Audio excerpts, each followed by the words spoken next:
Hello everybody and welcome back to another Pointless Top 10 compilation video. This is all about nature stuff, so trees, beaches, caves, etc. So enjoy. Hello everybody and welcome back to another episode of Pointless Top 10, a show where we make top 10 lists of the pointless things. Why are we flying by his pointless statue in Booty Bay?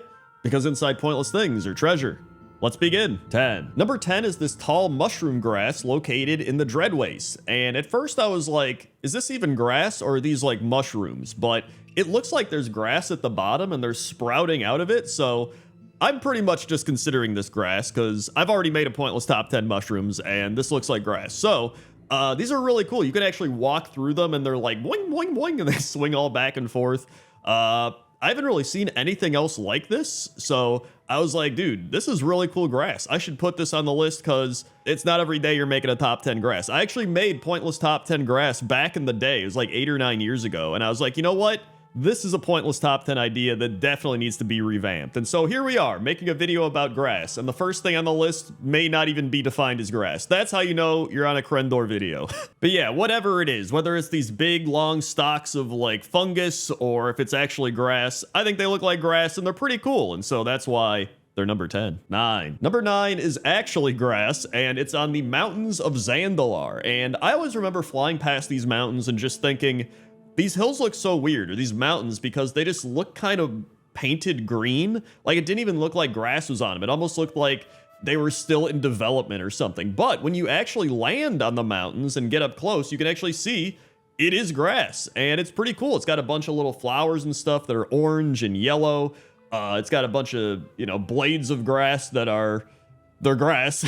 But to me, the best part about this is seeing it far away and then going up close. Like the contrast between the two seems like night and day. Because when you're up close, you're like, oh yeah, it's a bunch of grass and that's that. It's grass on the mountain, right? But when you go far away, it looks different. It doesn't look like there's actually grass on the mountains. It's obviously a weird illusion or something, but I just think it looks cool. And so that's why the Zandalar mountain grass is number 9. 8. Number 8 is the grass in the Grand. And I believe in my old list, I actually had this at like number 1 or 2. So this was pretty high up, but I appreciate this grass, right? Like it was in Burning Crusade, and I think it does a really good job of giving off that open plains vibe, right? Because that's what it's all about. It's like you're in the open plains in space, and I just love the color of it. You have these golden yellows and these pale yellows, and then you got some different shades of green. And it's just a nice blend. And for some reason, okay, this is such a weird story. Whenever I see landscaping in real life that has these types of colors, I'll just like stop and appreciate it for a while. I don't know what it is. It's like, maybe this is why I'm making this video, because I genuinely enjoy like looking at grass in real life as well. But I believe it's called buffalo grass. Although it says here that buffalo grass is an invasive type of grass, so I don't think they would landscape with that. There's actually like so many different types of grasses. You know what? The grand grass might actually be based off of buffalo grass. Although now I looked it up and there's actually a thing called buffalo grass, which I guess would make more sense for like the open plains of America. Dude, I have no idea. It looks cool, so that's why the Grand grass is number 8. 7. Number 7 is the grass in Shadow Moon Valley. And one of my favorite parts about the grass in Shadow Moon Valley is the little moons. So I don't actually know if they're supposed to be moons, but they very much look like moons, and we're in Shadow Moon Valley, so I think this is an intentional choice. And it's like these little flowers or stems that grow up, and then they have these little moons on them. You can see right there, some haven't blossomed fully, but then there's also these little moon flowers that have blossomed fully. But even then, the rest of the grass is really cool. It's got some zigzag grass, some like aqua underwater looking grass. It's got some really nice flowers all over, aside from the moon flowers. Like,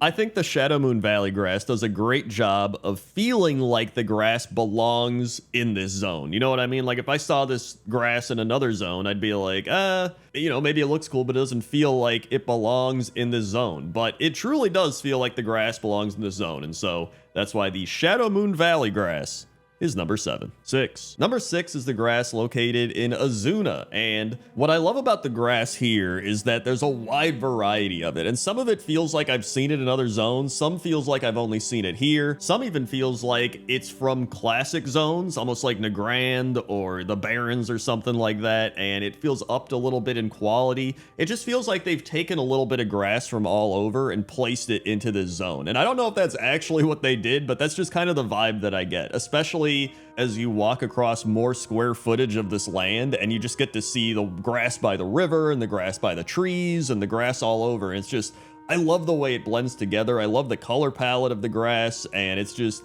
I just think it's really nice. And I don't know why, a part of me didn't want to put this on the list, and I kept coming back to it and just standing here and being like, I like this. And so it's my list, and I decided to put it here. So that's why the Azuna grass is number 6. 5. Number 5 is the grass in Ardenweld. And not only is it the very, you know, pretty blue-purple grass, but I also put here the brown dying grass that the grubs are all around, or whatever these creatures are called. I can't remember, but the grub creatures. And I think what I really like here is the variety, right? You have the majestic star grass, or whatever you want to call it. And it does look really cool. It almost looks like Shadow Moon Valley grass on steroids. Like, you go around here and it's so majestic and kind of neon and glowing, and there's different plants and just a wide variety. But then even when you go to the brown kind of dying grass area, it's just the contrast of it both, I think, really helps to amplify the beauty of the other grass. And I really love that contrast. Like, sure, the dying brown grass isn't the coolest, but it's still serving a purpose. And you know what? At one point, it may have actually looked like that until the grub creatures showed up. So either way, that's why the Ardenweld grass is number 5. 4. Number 4 is the grass in Stormsong Valley, and I love how lush and vibrant this grass is in Stormsong Valley. Like, obviously, you go here, you look around, there's just a bunch of different plants and flowers and, you know, different types of grass all over. And then I really love how the grass kind of fades into the beach. So if you go over here, you can actually see the beach grass. I don't know what they call it. There has to be some term for it, but you can see how it goes from really bright green to kind of this more olive green, and it just kind of, I don't know. I love the way that the grass looks on the beach as well. There's a few areas actually throughout Battle for Azeroth where the grass kind of looks like this, but I just picked this one because I also like the grass in Stormsong Valley, so it was kind of just a 2-for-1. And to me, this feels like the grass where you would love to go on a picnic around here, right?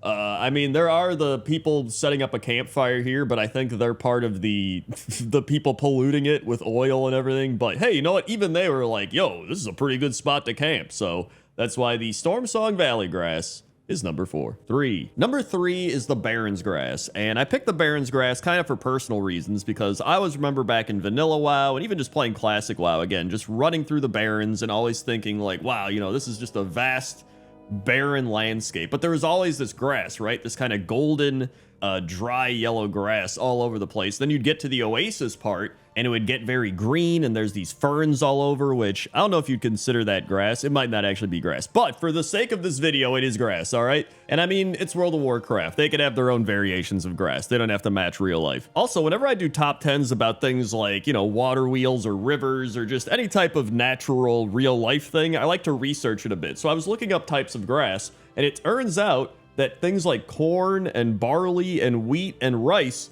are all types of grass. And there's probably people that know that. There's probably some botanists in the comments like, of course, Crendor, you didn't know that. All right, let me have this, all right? I just thought they were a type of plant. I didn't think they were a type of grass. But either way, I think that's pretty cool. And that's why the Barrens grass is number 3. 2. Number 2 is the Suramar grass. And I think when a lot of people think of Suramar, they think of Suramar City, and a lot of people loved questing at Suramar, but not many people think of the grass. Granted, not many people think of the grass in many places in World of Warcraft or video games, but that's why I'm here, to look at the grass for you and point it out. And I love the Suramar grass because it's just so vibrant and rich in color, and you can just walk around and it feels like you see just different colors no matter where you go. You can walk a little bit and see, you know, rich reds and oranges and browns, but then you can also see green, and then you can go over somewhere and see kind of this blue, almost like a Shadow Moon Valley. Like, it has just so many different varieties of color, and that's what I think is so cool about it. And so yeah, again, a lot of people think of Suramar and they'll think of Suramar City and the elves needing their mana drugs and stuff like that, but you know what?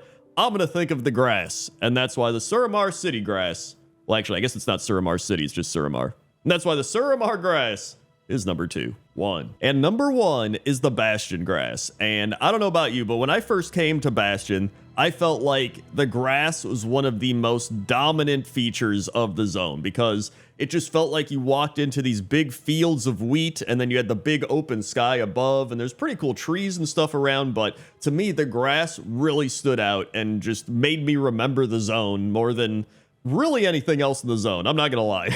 In fact, it's actually based off of the Greek Elysium, and it says here that Bastion shares many themes with the Greek Elysium and has even been referred to as the Elysian Fields, both in-game and out. And so yeah, overall, I just think this is just some of the coolest grass in World of Warcraft, and definitely some of the most unique grass in World of Warcraft, and just walking around here feels like you're exploring the plains of the afterlife, and I just think that's really cool, and so that's why the Bastion grass is number 1. 10. Number 10 are the beaches in the Swamp of Sorrows, specifically the Bog Paddle Beach. And if you go to the town of Bog Paddle, you'll find Trade Baron Silversnap, who says, "On behalf of the illustrious and always neutral Steamweedle Cartel, welcome to Bog Paddle. We're proud to be the only beachfront resort and military-grade weapons yard in the Eastern Kingdoms." And you know what? I think he's right. I think this really is the only beachfront resort and military-grade weapon yard. And people seem to be loving it. They're partying on the beach. They're having a great time. And even if you go away from the Bog Paddle Beach specifically, you'll still find a bunch of cool beaches along the Swamp of Sorrows coast. Like there's murlocs up and down there. There's a bunch of turtles and boats and stuff washed up on shore and driftwood. And there's a big bonfire happening. It also looks really cool with the sunset in the background. Everything has this orange glow to it. I don't know, it's just nobody really thinks of the Swamp of Sorrows when they think of beaches, so I wanted to give it some love, and that's why the Swamp of Sorrows beaches are number 10. 9. Number 9 are the beaches located on the border of Vol'dun and Nazmir, and I really love these beaches because it's just something aesthetically pleasing about them that made me keep coming back to them. I kept being like, I don't know if I want this on the list, and I'd be like, but I really just like the way they look. You know what I mean? Like you have all the starfish and the shells all over. You have the albatross just walking around, which, by the way, albatrosses are large coastal dwelling birds similar to seagulls, but they're not seagulls. Many sailors believe that harming an albatross will bring terrible luck upon their voyage. You also have crabs walking around, and then you have dinosaurs, obviously. It's like the biggest thing there and the last thing that I mentioned. But yeah, there's nothing special about this place, but I think that's what makes it so cool, right? If you go too far east from here, you run into the crazy vampire trolls and Nazmir, and then if you go too far west, you run into Vol'dun, and there's a bunch of crazy shit going on there too. So, if anything, this is just one nice, peaceful place where everybody's just walking around, enjoying the beach, having a good time. And I like that, and that's why it's number 9. 8. Number 8 is the Sandy Beach, located above Vaz'jir, and this is a really weird one because it's just kind of in the middle of nowhere, because most people are underneath the beach in the Vaz'jir zone, but it feels like a very lost in the middle of nowhere type of beach, like you're just on a random island of stone and broken siege equipment and old tents and watchtowers. Speaking of which, Sir Finley's up in one of these watchtowers. There he is. He's looking out for something, I don't know. And I also noticed this cool kind of coral texture on the rocks. I haven't really seen that anywhere else in the game, so I thought that was pretty neat. And that's really it. It's just this big mountainous piece of land above Vaz'jir that's pretty much all beach. And speaking of which, I wanted to find what a beach actually is. According to the dictionary, a strip of land covered with sand, pebbles, or small stones at the edge of a body of water, especially by the ocean between high and low water marks. So really, it's just like the land next to water, which makes sense. And that's why the sandy beach is number 8. 7. Number 7 are the beaches of Westfall, known as the Longshore Beach. And Longshore, according to Wowpedia, is the vast stretch of coastline along Westfall. Traveling along the coast can be tricky as there are swarms of murlocs roaming the beaches unchecked, and it is one of the biggest beaches on Azeroth. So yeah, how could I not include Westfall? Plus, people just have nostalgia of Westfall. People love Westfall. They go here all the time. I don't really have that much Westfall nostalgia, so it's not that big of a thing to me, hence why it's number 7 on my list. I'm sure some people would put this at number 1 on their list, but like the Wowpedia article mentioned, there are numerous murlocs up and down the coast. Lots and lots of murlocs. There's also washed up like whales or sea monsters or whatever this is. You've got the lighthouse where Captain Grayson, the ghost pirate, is. Maybe he was in Pointless Top 10 lighthouses. Who knows? Sorry, shameless self-plug. But lots of people do ask if I've made certain Pointless Top 10s. I'm just reminding people of the Pointless Top 10s that I've made. What's wrong with that, right?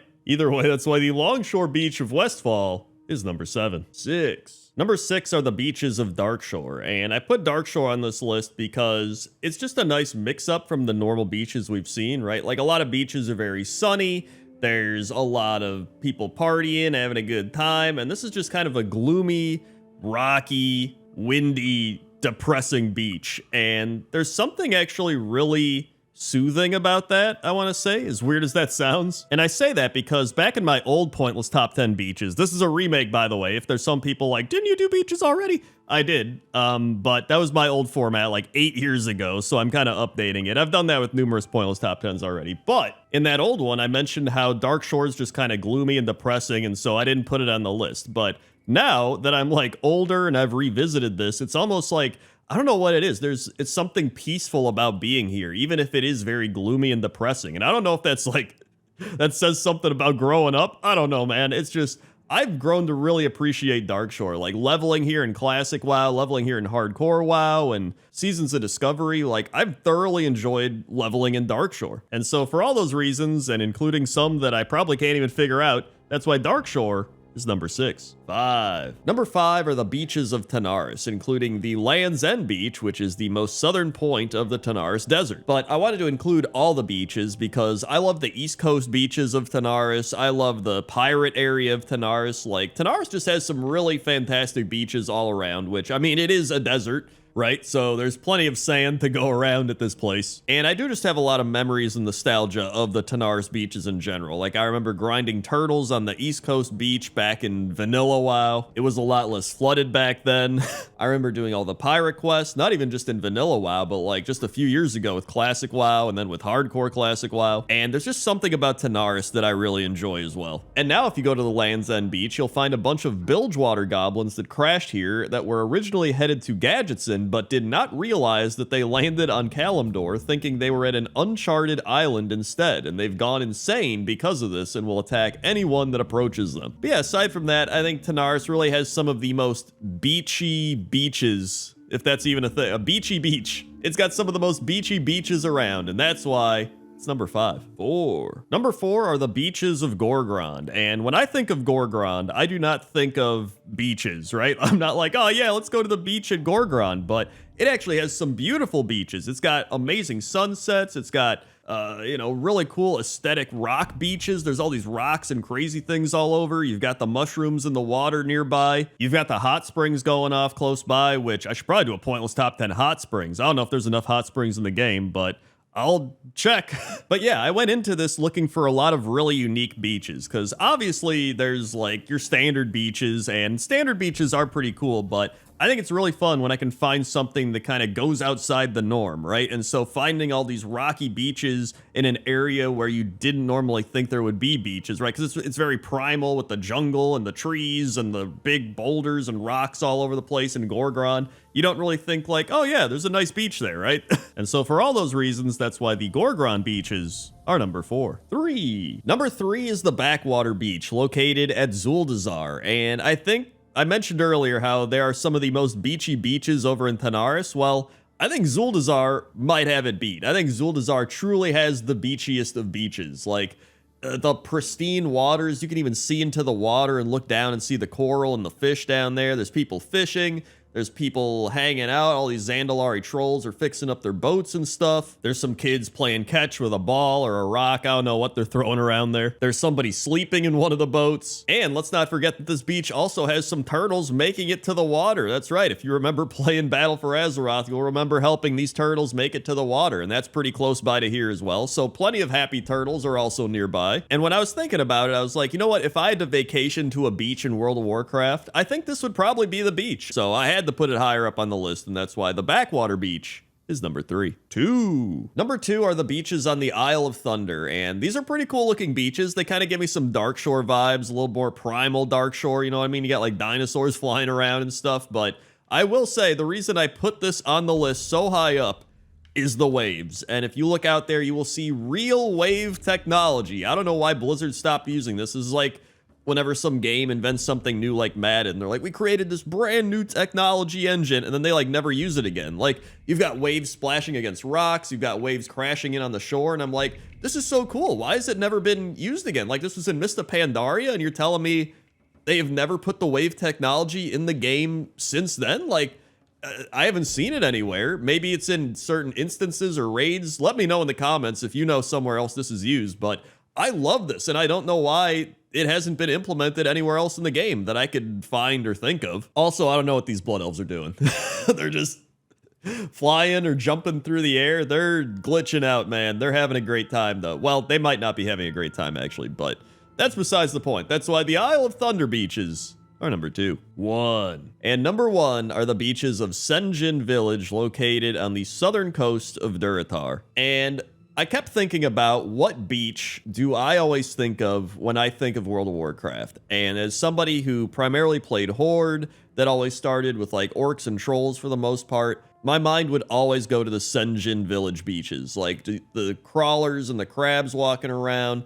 You've got the Echo Isles off in the distance, the big palm trees. You've got all the trolls hanging out nearby. Some of them are fishing. Some of them are doing whatever. They're dancing around. Like, it's just, I don't know. It's a very peaceful place, and it was never somewhere that I really expected to find in Durotar, which when you log in, it's like all these red rock mountains and stuff, right? And by the way, shout out to the Stranglethorn beaches, because I really tried to fit the Stranglethorn beaches in, and I love the Stranglethorn beaches. They were probably number 11 on this list, and I just couldn't fit them in. So I do want to give a shout out to Stranglethorn. But yeah, Senjin Village is somewhere that you find early on. It's a beach you experience early in the journey of World of Warcraft, whether that's classic WoW, modern WoW, and I feel like there's just something special about this beach, and so that's why the Senjin Village beaches are number 1. 10. Number 10 is the Goblin Garden, located on Kazan, and I decided to put it at number 10 because it's not actually a garden, all right? It's more of like a yard than a garden, but I think it fits in with gardens pretty well. Because listen, I'm not about to do pointless top 10 yards, because I don't even think there's enough yards, but I genuinely love this place. Like, you've got the mechanical flamingos who are bobbing their heads back and forth. Like, I think I love the flamingos the most out of this whole area. You've got some goblins that are just laying on the ground, I think dead. So that's something. You've got these cola cans, which are the Kaja Cola, which is the stuff that goblins drink to give them ideas. In fact, Wowpedia says Kaja Cola is a common item found all over Kazan during the goblin starting experience. It is a carbonated beverage manufactured from distilling the juice out of priceless Kajamite. It was produced by the Kajaro Trading Company, and using the item has the player yell out a random idea, and it will increase your intellect by 2 for 10 minutes. So it's quite possible that some goblin drank one of these colas and was like, we need to make some goblin grass or something, and then made the flamingos. Like, that's probably what happened. But either way, that's why the Goblin Garden is number 10. 9. Number 9 is the Beer Garden in Dalaran, and this is an alliance-only area where they can sit down and drink beer. That's literally it. It's just a big garden. It's got some picnic tables set up. It's got a bunch of kegs all around, and you can just sit here, chill out, and drink. Which is fantastic. I mean, it's kind of like the World of Warcraft Oktoberfest area. I actually haven't even gone here during Brewfest. You know how they always have Brewfest stuff going on. I don't think I've ever been to this area during Brewfest. Like, maybe there's something special going on here. I actually don't know.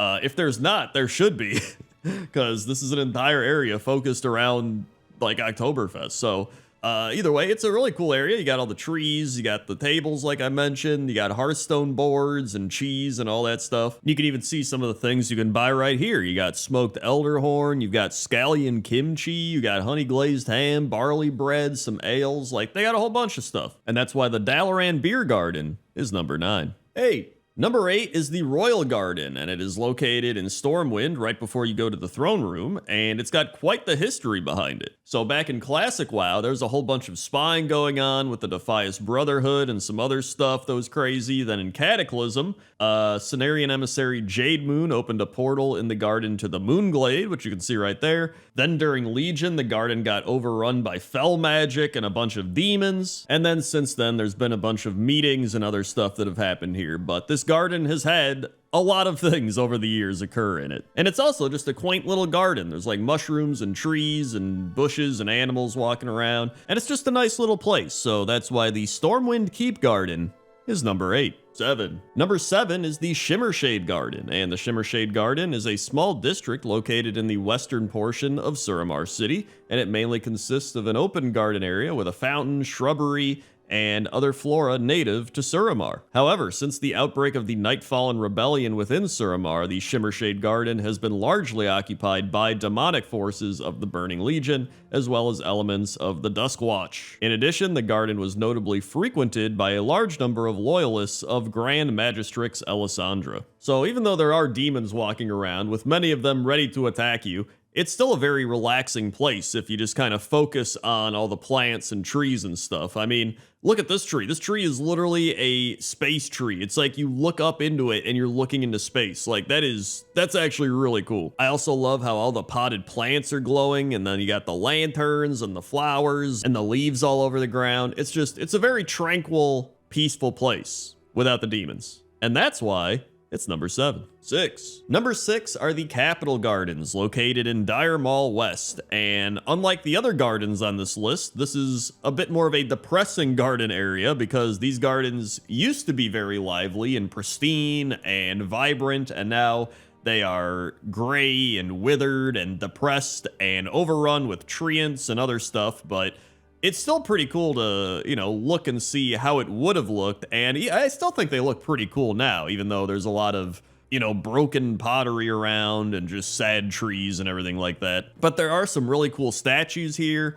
There's a lot of highborn stuff, like highborn statues, because the highborn lived here until their defeat and escape from Dire Mall. In fact, one cool thing I learned about Dire Mall is that the ruins stand strong because of ancient crafting techniques that bound arcane energy within the stone. So that's pretty neat, except for those creepy trees. Those are pretty freaky. And that's why the Capital Gardens are number 6. 5. Number 5 is Shang Steed, or Steed, I don't know how you say it, but it's where Shang Thunderfoot has his own little house, and he's got some flowers in the front, which is his nice little flower garden. Well, I think they're flowers, but they look like it, and they're all fenced in. And then in the back, he's got his giant watermelon. Like, look at that massive watermelon, dude. Like, that is his entire garden. Like, his whole garden is just one big watermelon that he massages and just rubs it down. He's just like, yes, watermelon.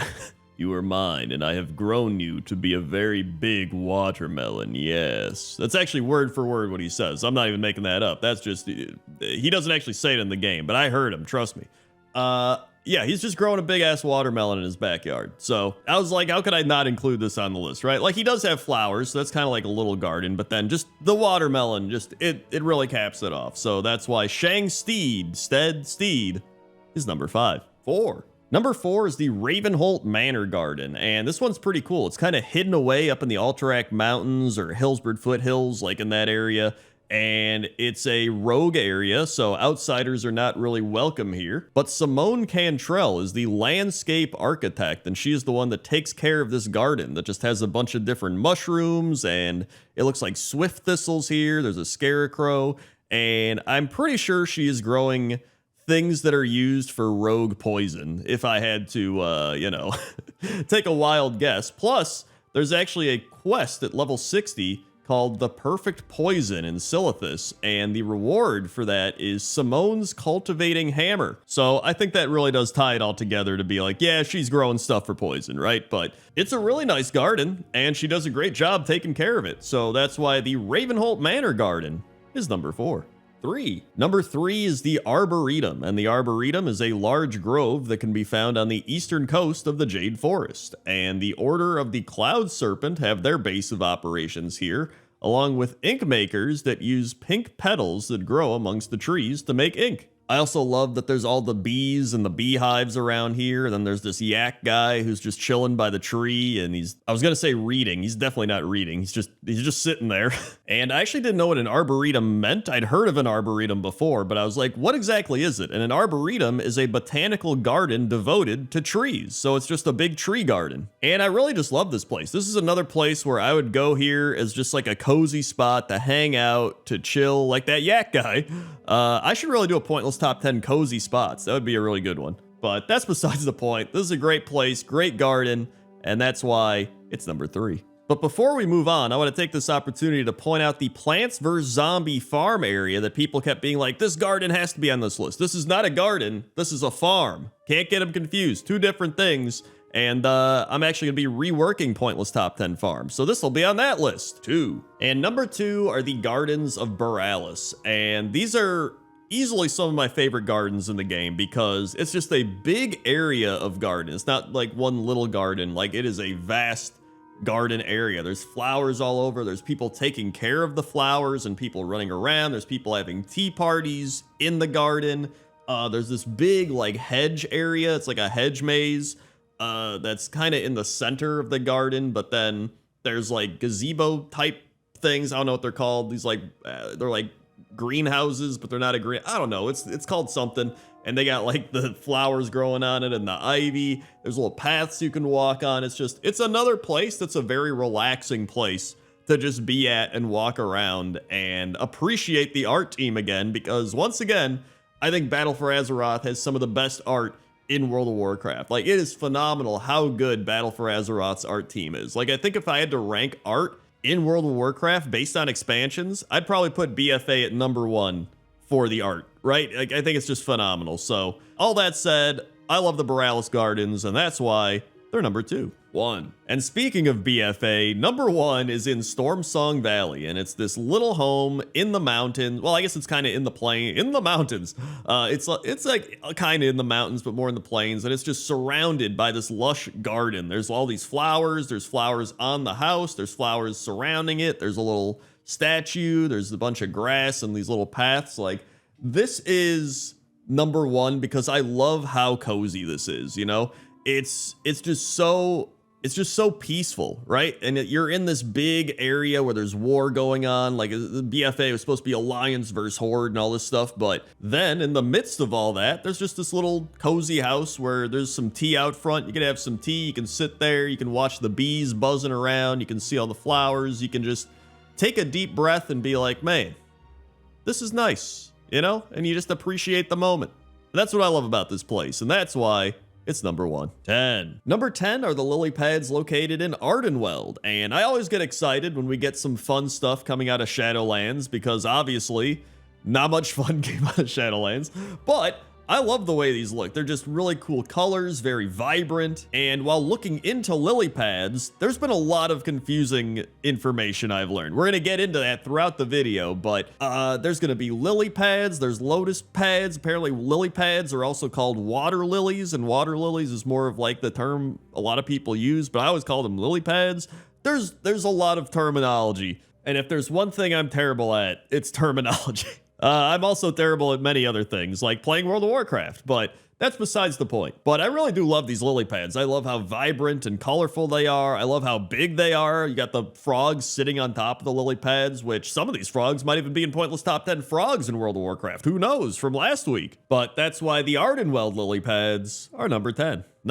Number 9 are the Pools of Purity lotus flowers located in the north central part of the Valley of the Four Winds. And prior to recording this, I was like, oh, these are great lily pads. And then I realized that lotuses and lily pads are not the same thing. So the biggest difference is that water lilies, pads, and flowers remain close to the surface of the water, growing no higher than 8 inches, while water lotuses grow up and out of the water, sometimes as high as 4 to 6 feet in a real pond. So I thought this might be like a turtle and a tortoise situation, but it does appear that they belong to 2 separate families of flowers, even though they're both located in the water. But listen, I'm not here to be National Geographic, all right? They look like lily pads. I thought they were lily pads, so I'm just gonna say they're lily pads, even though they are lotus flowers. But now you know the difference between the two, and when you see that, you can be like, wow, I can tell the difference. So even though I'm incorrect scientifically, now you know what not to do, which is what I do. And that's why the Pools of Purity lotus flowers / water lilies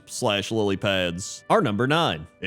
Number 8 are the water lilies located in the Emerald Dream. And I'm actually not sure if these are water lilies or lotuses, but there's also spatterdocks and water shields. But I don't think water shield, listen, they might not even be any of these. They could just be their own thing. I mean, we're literally in a made up universe with made up plants and stuff. There's like plants that don't exist in real life. Yet I'm just like, is this a lotus?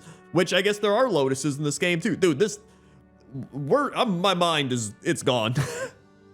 Either way, I'm just gonna call everything a lily pad, all right? These lily pads are really cool. I like them a lot. I like the little flowers growing out of them. They got like big swoops. It's like a comb over. It's like a plant comb over, and it's got a little swirl coming out of the top of that. So that's pretty crazy. And then the actual leaves of the plants in the water are pretty cool as well. They're almost like, it almost reminds me of lettuce or cabbage or something. But that's the main thing, you know, they're pretty cool. So it doesn't matter what they are defined as. What matters is how they are defined. Actually, that wouldn't work either. They're number 8.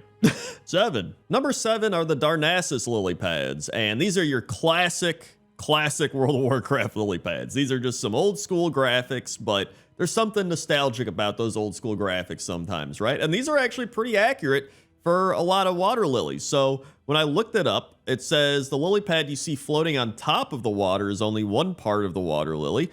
Characteristically round, flat, and waxy, a lily pad is simply a leaf with the ability to repel moisture from its surface. Though lily pads appear as if they are simply floating atop the water, they are actually attached to a stem that may extend many feet down to the bottom of a pond or lake where the plant is rooted. And as you can see there, look at that, those Darnassus lily pads got the root going to the bottom. These are realistically accurate lily pads in Darnassus. Another fun fact is that up to 2 liters of air a day are sent from the top of the lily pad down to its roots, and the bottom of the lily pads may also be a dark purple color in sharp contrast to the green tip surface to help with photosynthesis. So there you go, some Darnassus lily pads and some lily pad facts, and that's why they're number 7. 6. Number 6 are the lotus flowers / lily pads located in Suramar, and there's actually a nice blend of both here. So you have the lotus flowers, which are very glowy and cool looking and purple and blue, great colors, and there's like some green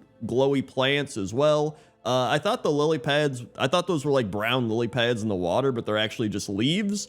So, you know, leaves are like, they can try to be lily pads. They're not actually lily pads, but you know, they're giving it their best shot. But if you go outside of the city, you'll actually find some cool swirly lily pads that are up in the mountains of Suramar. So there are some neat looking lily pads in the zone, but I think the lotuses in the city are probably the cooler of the two. But I think my favorite thing about these are the colors. I just love the purples and the pinks and the blues and just all of that mixed together. It just seems really nice. So that's why the Suramar lily pads and lotus flowers are number 6. 5. Number 5 are the lily pads located at the Ruby Life Pools, and there's actually a nice variety around here. You've got some that look a little more lotus flowery. There's definitely some that are straight up lily pads. That's just a lot of foliage around these parts, and I love the way everything looks just because you have like actual flowers in the background. You got the bees flying around. Just great colors all over, and I think the atmosphere is what really bumped this up on the list for me, because the lily pads themselves are nothing too crazy, and you know, it's more about the variety. There's so much variety here, there's so much life here and so much color that it just made me bump it up higher on the list. And I really do love this place, even though this is supposed to be specifically about lily pads and lotuses and everything, but sometimes the environment helps to make the other things shine brighter than what they are. You know what I mean? And if you don't like it, too bad. That's why the Ruby Life Pool water lilies are number 5. 4. Number 4 are the lily pads located in Shadow Moon Valley in Draenor. And what I like about these is it feels like a cool blend of all the things we've talked about. It feels like they got a little lotus, they got a little lily pad, they got a little alien-esque water flower. Like it's like they're doing their own spin on everything, right? And a lot of them look like they're just glowing in the dark. Like some just have a glow to them, but some look like they're actually glowing. And then there's these big white floating lotus flower things that almost look like ghost lotuses, or I don't know, like jellyfish or something. Like that's what they remind me of, and they're just kind of all over the place. I also think these lily pads remind me of scales, like a cool neon dragon scale or something, right? Like you could see these on the back of some magical dragon. I don't know, that's what I see, but I think they look really cool. So that's why they're so high up on the list at number 4. 3. Number 3 are the lily pads located in Zareth Mortis, another Shadowlands thing. This is crazy. And these are really cool because it feels like the Shadow Moon Valley ones we just did, but I feel like on another level. Like these really do feel like alien-esque lily pads. You have these big roots going underneath. You have these, I want to say lotus flowers, but like they're, I don't know what those are. They're like enclosed flower things, like capsulated flowers or something. And those roots are gigantic. Like the lily pads look cool, but then you see the roots and they are like, they are vines, man. Like those are some big vines. In fact, one of them, it looks like it opened up and now another root vine thing has grown out of it, and that's got things growing out of that. And I think I just really like how creative they get with some of these things, right? Like they could have just threw in some normal lily pads and been like, whatever, but they went all out designing these crazy, wacky lily pads and lotus things. And it's just, I think it's great. It's one of the things that they did really well in Shadowlands was the art team, which usually the art team does pretty well every expansion. I like shining some light on the art team stuff that they've done, so that's why the Zareth Mortis lily pads are number 3. Number 2 are the Lake of Star lily pads located in the Dread Waste in Mist of Pandaria. And these were one of the lily pads I initially saw that made me want to make this list, because I thought these looked so cool. They've got a really nice art style on the actual lily pad itself. They got these little kind of lantern-esque flowers that I guess look like stars, which would make sense. That's why it's the Lake of Stars. So, you know, somebody probably saw that and they're like, it's like looking at the stars. And that's why they named the lake after it, which I think is pretty cool. And then they also have the roots. You can see the roots going under the lily pads down into the base of the lake. I almost said sea, down into the sea. And then there's these little like bug guys floating around in the water. I love this place. It's just so relaxing. It's so tranquil, and it's nothing over the top. It just feels very simplistic, and there's something to be said about that simplicity. And so that's why the Lake of Star lily pads are number 2. And number 1 are the Nazmir lily pads. And these are some fantastic lily pads and lily pad varieties in Nazmir. So you have your kind of fall themed lily pads with the browns and the yellows located in certain parts of Nazmir, almost like in a swamp style area. Some of them do have lotus-esque flowers on top of them as well. Then you actually have the giant Cragwa burrow lily pads where there's like a billion tiny lily pads. There's some medium lily pads. There are gigantic lily pads with giant frogs sitting on them. It even looks like the ground itself is covered in lily pads, which I guess wouldn't make sense because they have to be in water, but like maybe, who knows? We're in Cragwa's burrow. Maybe nothing makes sense here, right? There's just so many lily pads in Cragwa's burrow. When I saw that, I was like, dude, this is like lily pad central. Like, I have to put this at number 1. It was just, there's so many of them, so many varieties. It looks really cool. And that's why I was like, it's got to be number 1. So that's why Cragwa's burrow and the Nazmir lily pads are number 1. Number 10 is located out in the Great Sea of the Broken Isles, and I actually found this cave while looking for weird things underwater, which was the Pointless Top 10 I did a couple weeks ago, and I thought it was really cool because I didn't know there was a cave out here, and when you go into this underwater cave, you actually find a skeleton that has an ankle weight tying him down, so I don't know if somebody put that on him and put him down here. I would imagine they would. I don't think he would do this to himself. And so after finding this, I was like, dude, this is crazy, right? This is a weird thing underwater, but I had so many things on that list already, and then I knew we were going to be doing Pointless Top 10 caves pretty soon, and I was like, you know what? I would rather just put this on caves, because this is a pretty cool cave, right? And it's got a little bit of lore with that guy trapped down here, and he obviously got put here by somebody. Could be pirates, or there is a crashed ship outside, so maybe he was a prisoner on a ship, and then when it crashed, he like swam over here, but he was like, I don't know, and then he died. I have no idea, but it's fun to always kind of piece together these little things into whatever story it could be and try to solve that mystery. And so that's why the Underwater Broken Isles cave is number 10. Number 9 is Mazthorol, located in Winterspring. And the reason I love Mazthorol is it has this giant cave cavernous opening where you can see it from a while away and you're walking by and you're like, dude, that is a giant cave, right? It's got the snow hanging down or the icicles, whatever it is. And according to this, it's actually a cavern. And I want to take this opportunity to say I'm going to do Pointless Top 10 caverns in a separate video. However, I think this does qualify as a cavern. So I'm just using it as an excuse to talk about caves versus caverns in this video. Plus, it seems like it's one of those things where all caves are caverns, but not all caverns are caves, or maybe the other way around. One of the two. It's kind of like the turtle tortoise thing where not all turtles are tortoises, but all tortoises are turtles. But aside from that, Mazthorol is really cool. I always remember coming here for, I believe it was the Onyxia attunement or something like that. And there was all the blue dragons here. And now it's under the control of Umbrance, the spirit speaker, who is this guy that has been collecting magical artifacts such as Dragon Essence and the Crystal of Zin Malor to increase his own power. But again, I think my favorite part about this cave is the entrance, and that's really the reason that I put it at number 9.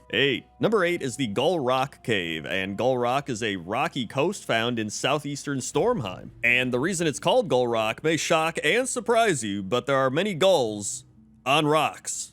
Wow. And the cave is home to many adolescent storm drakes as well as their eggs. But one of my favorite parts about this cave is there's just all this lightning going off in the cave, right? It's just like constant electricity zapping throughout it. And some of the dragons are just sleeping. They're like, it's just it is what it is. The electricity's off the charts. The electric bill is out of this world. And there's also a bunch of bones scattered around, as well as some really cool mushrooms. Shout out to Pointless Top 10 mushrooms. And I actually think the outside of the cave looks pretty cool as well. Obviously, there are gulls sitting on top of the cave entrance and around the cave, but it's got some cool rock slabs going all different directions, and it blends in with the mountain. I just think it's really neat. But I think the lightning inside the cave is really what sells it for me. And so that's why the Gull Rock Cave is number 8. 7. Number 7 is the cave in Garm, and Garm is located in the southern foothills of Storm Peaks, and it is populated by the Garm Magnetar and the Snowblind Snowbolds. And by the way, I always thought Magnetar were really cool. They're like mammoth centaurs, which I thought was just a really neat, creative mob. I don't know if they exist outside of World of Warcraft, but I do like Magnetars. I think they're cool. But what's cool about this cave is it has this haze throughout it, as well as this red glow. And so when you first walk into the cave, you have this mist kind of surrounding everything, and there's these big red flowers and a bunch of bones and skulls everywhere and some decaying meat on the ground. And then as you get deeper into the cave, you have a bunch of weird kobold pottery, as well as kobold candle shrines and stuff like that. And at one point in the cave, it looks like there's some cool Ulduar Titan style machinery that maybe they dug too deep and found in here. And I think there's a similar style cave in the Borean Tundra, but I always remember the Storm Peaks one the most. And so overall, it's really just a unique cave, and that's why I decided to put it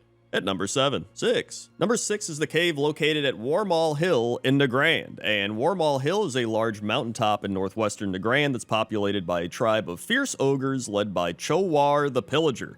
But the main reason I remember this cave is I remember going in here and feeling like it was a very interesting designed cave compared to some of the other caves in the game, especially once you get pretty deep into the cave and you get to a point where it's almost like a mall, like they have different tiers of levels of the cave where people are walking around. I always thought that was really cool. It's kind of this open-ended concept with different layers, and I found that to just be a really cool design for a cave. And the reason the cave is the way it is, according to Wowpedia, is the ogres of Nagrand were formerly ruled by the Gran. However, a powerful ogre lord named Chowar gathered a large group of ogres and rebelled against the Gran. They were successful and drove the Gran out of the hill, and he took leadership of the fractured ogre clans left behind by the Gran's overthrowing, and thus the Warmaul were born. And so it's a cool looking cave, it's got some cool lore behind it, and that's why it's number 6. 5. Number 5 is the Crystal Cave, and the Crystal Cave is located in the Ungoro Crater, and I think a lot of people think of this cave when they think of the Ungoro Crater, and it's really aesthetically pleasing to walk around in, right? Like normally if it didn't have any of the crystals, it'd be like, whatever, you know, it's an alright cave, but the crystals really make it this kind of fun, vibrant, almost relaxing type of place to walk through. And I also found out something about this cave on Reddit that I never knew about it, which was that every color of crystal emits a hum at a different pitch. And I don't think I've ever noticed that. I didn't even check it for this video. I was just recording this and then read that, so I was like, I may as well mention it, but I should probably go fact check it first. But listen, you're listening to a Pointless Top 10. You know there's no fact checking around here. Also, I don't know if this cave is a reference to something, because there are a lot of Nintendo references all over Ungoro Crater, so maybe this is some sort of Nintendo reference. If you know it, put in the comments section below, because I'm not sure, but it might be. But anyway, that's why the Ungoro Crystal Cave is number 5. 4. Number 4 is the cave in Azure Span where Tojam the Terrible is located, and Tojam the Terrible is a Yeti that is part of a quest with a Tuskar child named Rowie. And I really love the way this cave looks. It's like my favorite type of ice cave with all these big icicles, and there's just like ice melting down the walls, and it looks very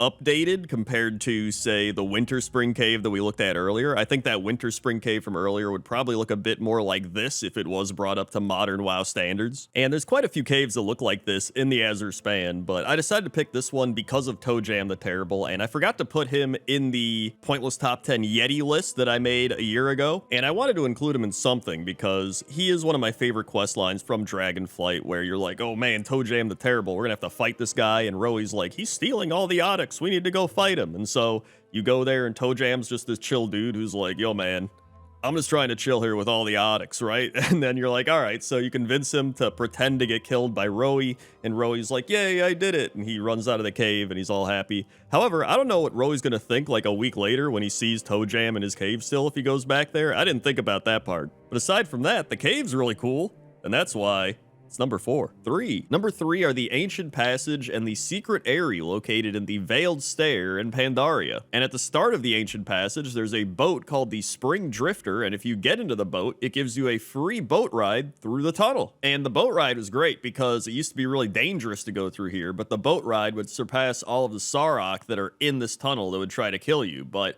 you can also fly through here. The flight path actually goes through this tunnel, which is pretty fun. And when you take the boat, you get Brewmaster Boof, who just talks to you throughout the journey, and it's pretty funny. He'll just be like, yo, Kunlai's pretty great. There's no danger. There's spears that are getting thrown at us, but that's just all part of the show. It's all for show. But the actual Ancient Passage itself is also really cool. There's a bunch of rocks and plants all over. The water's obviously flowing through. The ceilings are really high up. There's this one part where the water is like dripping down from these plants on the ceiling. I think it's one of my favorite parts of the entire Ancient Passage. And then down below, there's just a bunch of eggs with Sarok running around. And then up above the Ancient Passage is this cool little area hidden away with the Secret Eyrie, which is a place where the people of the sky use to train hawks. And so you can see there's one dude with a hawk flying around him as he's balancing. Then there's a bunch of hawks flying around in the cave over here. And it's a pretty unique hidden away area that I think in Pandaria a lot of people didn't know about. And I'm sure there's a lot of people that don't know about it now, but it's much more common to know about it now because people discover everything. And the actual outside of the cave up here looks pretty unique to me as well. And so that's why the Ancient Passage and the Secret Eyrie are number 3. 2. Number 2 are the hidden caves located at Stormsong Valley, and there's a small island located near Stormsong Valley. Well, I guess it is part of Stormsong Valley, and it looks like it's just some island with a bunch of bushes and trees all over, nothing crazy, but you actually go into these bushes and there's a bunch of hidden cave entrances. So there's 3 that I could find, and each of them goes down into this cave system, and they all kind of lead out different ways. There's a bunch of Quillbore on this island as well, so I guess the Quillbore did it, or they overtook this place, but it was something that I never knew about, and I just thought it was so cool going into these secret caves and walking around, and there's all the roots and the water, and there's, I don't know, some treasures that I found. There's a bunch of flowers. It's just, it's really cool. And these are really the things that I love finding for Pointless Top 10. Not kind of the obvious stuff that everybody puts into other top 10 lists that everybody knows about, right? It's more of these weird hidden things that aren't, you know, over the top crazy, but they're pretty cool. And it's fun to find for just roleplay reasons, or just like you're finding some sort of secrets within the game. You know what I mean? And so that's why the hidden caves in Stormsong Valley are number 2. 1. And number 1 are the caves located at the Rainfern Grotto in the Tannin Jungle and the Cove Scale Rise in Zuldazar. And I'm sure there's more caves like this, but these were the 2 that I found that were very similar, but with some slight differences. And both of these caves have the structure of this big rocky waterfall with a little bit of light beaming in from the outside, and I just love the way this looks. Like having the sunbeams kind of shine in from the outside and fill up the cave just gives it this atmosphere that's just so almost like meditative in a way. Although it'd probably be kind of hard to meditate here with these weird flower pod creatures trying to kill you. But the other one in Zandalar doesn't have that. It just has a bunch of dinosaur bones all over, which I actually think looks pretty cool as well. Like when you walk in, you walk under this big dinosaur rib cage, which is pretty sweet. I also really love in this cave how it feels like you're kind of squeezing through the rocks and the tree roots coming out to get to that beam of light at the end of the tunnel. I don't know. There's just something really aesthetically pleasing about this that it gives me good vibes. And out of all the cave structures in World of Warcraft, this is the one where I'd always go into these caves and be like, dude, this is awesome. I want to come back here over and over again. And that's the reason that I put it at number 1. 10. Number 10 are the Goblin Windmills in Bilgewater Harbor. And when you think of windmills, you don't normally think of goblins, but they do have the big goblin rocket on the front of them, and they're digging into the ground, or they're getting oil out of the ground. Whatever they're doing something that hurts the environment and provides the goblins with some sort of resource. And when I was making this list of windmills, I did not expect to find windmills at Bilgewater Harbor of all places, because I was like, oh, you know, I'm going to look at all the farms and all the places that you would normally think there's going to be windmills. But then I remember I was just flying over this place, and I was like, wait, are those windmills? Are the goblins really using windmills? And they are. So it is pretty genius by them. I mean, I was reading into it on historyofwindmills.com, which I'm pretty sure is a website that's only been used for like school projects. But it says, before the appearance of steam-powered machines, windmills represented the only machines that could be reliably used for the manufacturing of many materials. One area of the Netherlands had over 600 mills that were used for the creation of paper, paint, gin, mustard, oil, cut wood, and more. So there you go, a little bit of windmill facts and a little bit of goblin rocket windmills, and that's why They're number 10. 9. Number 9 are the windmills located at Garadar in Nagrand. And these windmills give me the most primal feeling out of all the windmills. They're made out of like big sticks, and it looks like hay or straw or something like that. In fact, in terms of the oldest windmills, it says the Netherlands have some that date back to the 8th century, and the Persians had them in the 5th century. But what's cool about these Gardar windmills that I didn't really notice with any of the other windmills is that they shift direction. I think because the wind changes direction, and so they're going one way, and then they go the other way. And most of the other windmills in the game, they just go one way. So I thought that was pretty unique about them. I also like the buildings that they're attached to. I think they're very cool, old-style windmill buildings. Although when you go inside, I was expecting to find the actual milling process occurring, and it was really just a storage place, so maybe that's an accurate thing. I'm sure many of them were used for storage, but it seems like normally there is milling occurring inside these buildings, right? Otherwise, why is the windmill attached to the building, you know? Or I guess I mean the windmill blades, because the actual whole thing is a windmill. It's just the blades. It doesn't matter. This is number 9. 8. Number 8 are the windmills at Area 52 in Netherstorm. And there's a lot of questions surrounding these windmills, because I don't even know if these are technically windmills, but I believe they are, because it looks like they're using wind to power some sort of extraction from the earth, but it's also possible these are anemometers, which are used to measure wind speed and direction. But I also started thinking, how much wind is there in Netherstorm? There's literally things floating around like there's no gravity, but then apparently there's wind powerful enough to make these things going around. So I'm like, is there even wind powering these things? It's just there's a lot of questions that I don't have answers to. But luckily for us, this is a pointless list, and inside pointless things are treasure. And so because this thing is so random and weird, and I don't know if it is pointless or if it has a point or whatever it might be, it doesn't matter, and that's why it's number 8. 7. Number 7 are the windmills located all around the crossroads, and there's one that's got little flags with a big stone base, there's one that's actually just a big house with a mill inside of it, and then there's one up above Wailing Caverns by this house in the middle of nowhere, which was actually on Pointless Top 10 Houses in the middle of nowhere. In fact, I think it's one of the coolest windmills. It's got these big eagle wings acting as the windmill blades, and it's got a little eagle head totem, and then the mill is actually right underneath it. You can see it crushing the grain. I almost said crushing the mill. It's crushing the mill. And even the smaller one is still cool. You know, it doesn't have big eagle wings, but it's got a weird bug man thing on it. I don't know what that is. And then there's just the big windmill house that belongs to this Taran lady that's holding a big loaf of bread. In fact, I didn't even realize that this house does have the eagle with wings as the windmill up top. So I think she does take the prize for the best windmill. But either way, all these windmills are cool, and that's why they're number 7. 6. Number 6 are the windmills at the Earth Mother's Bounty, and these are actually pretty cool because they have these big hammers that they're powering, and they go up and then they slam down, and I imagine they're smashing the grain. And they actually look a little more solid in terms of the craftsmanship of the wood compared to some of the other ones we've looked at, which might just be because the Tonka are very good at wood crafting, or it might be because this is in Legion instead of Cataclysm and Burning Crusade and Classic WoW. There's also a bunch of corn nearby, so I'm sure they're milling a bunch of corn. In fact, I don't even know what milling really is, so I looked it up. I mean, I know what it is, but I don't know what it is. And it says milling is a process in which grains such as oats, wheat, rice, and corn are dehulled and ground into smaller pieces or flours to improve palatability, reduce cooking time, and create food products. In fact, ground grain was one of civilization's first foods. Ancient methods of grinding can be traced to the Far East, Egypt, and Rome. So there you go, a little food history and a look into a unique high mountain windmill. And that's why it's number 6. 5. Number 5 are the windmills in Westfall, and I think the Westfall windmills are some of the most well-known windmills in the game. I think a lot of people think World of Warcraft, their brain goes right to Westfall, and for good reason. These are like some solid, sturdy windmills. They have cool kind of metal tin blades. I don't know what they are, but I was curious because I was like, well, these don't look like they're really milling anything. They're just spinning and they're standing there. So like, what are they doing? And I looked it up and it said, homesteaders, farmers, and ranchers were no longer dependent on natural water as they could drill wells and pump water. Windmills were often among a homesteader's most prized possessions. The water pumped by windmills was used to cook, bathe, drink, water crops and animals, wash clothes, and more. So these are actually water pumping windmills. So yeah, I never really knew that. That's pretty cool. I swear, half the time I make these videos, I end up learning a bunch of stuff I never knew. These are like mini history lessons, but a lot less formal and probably not entirely accurate.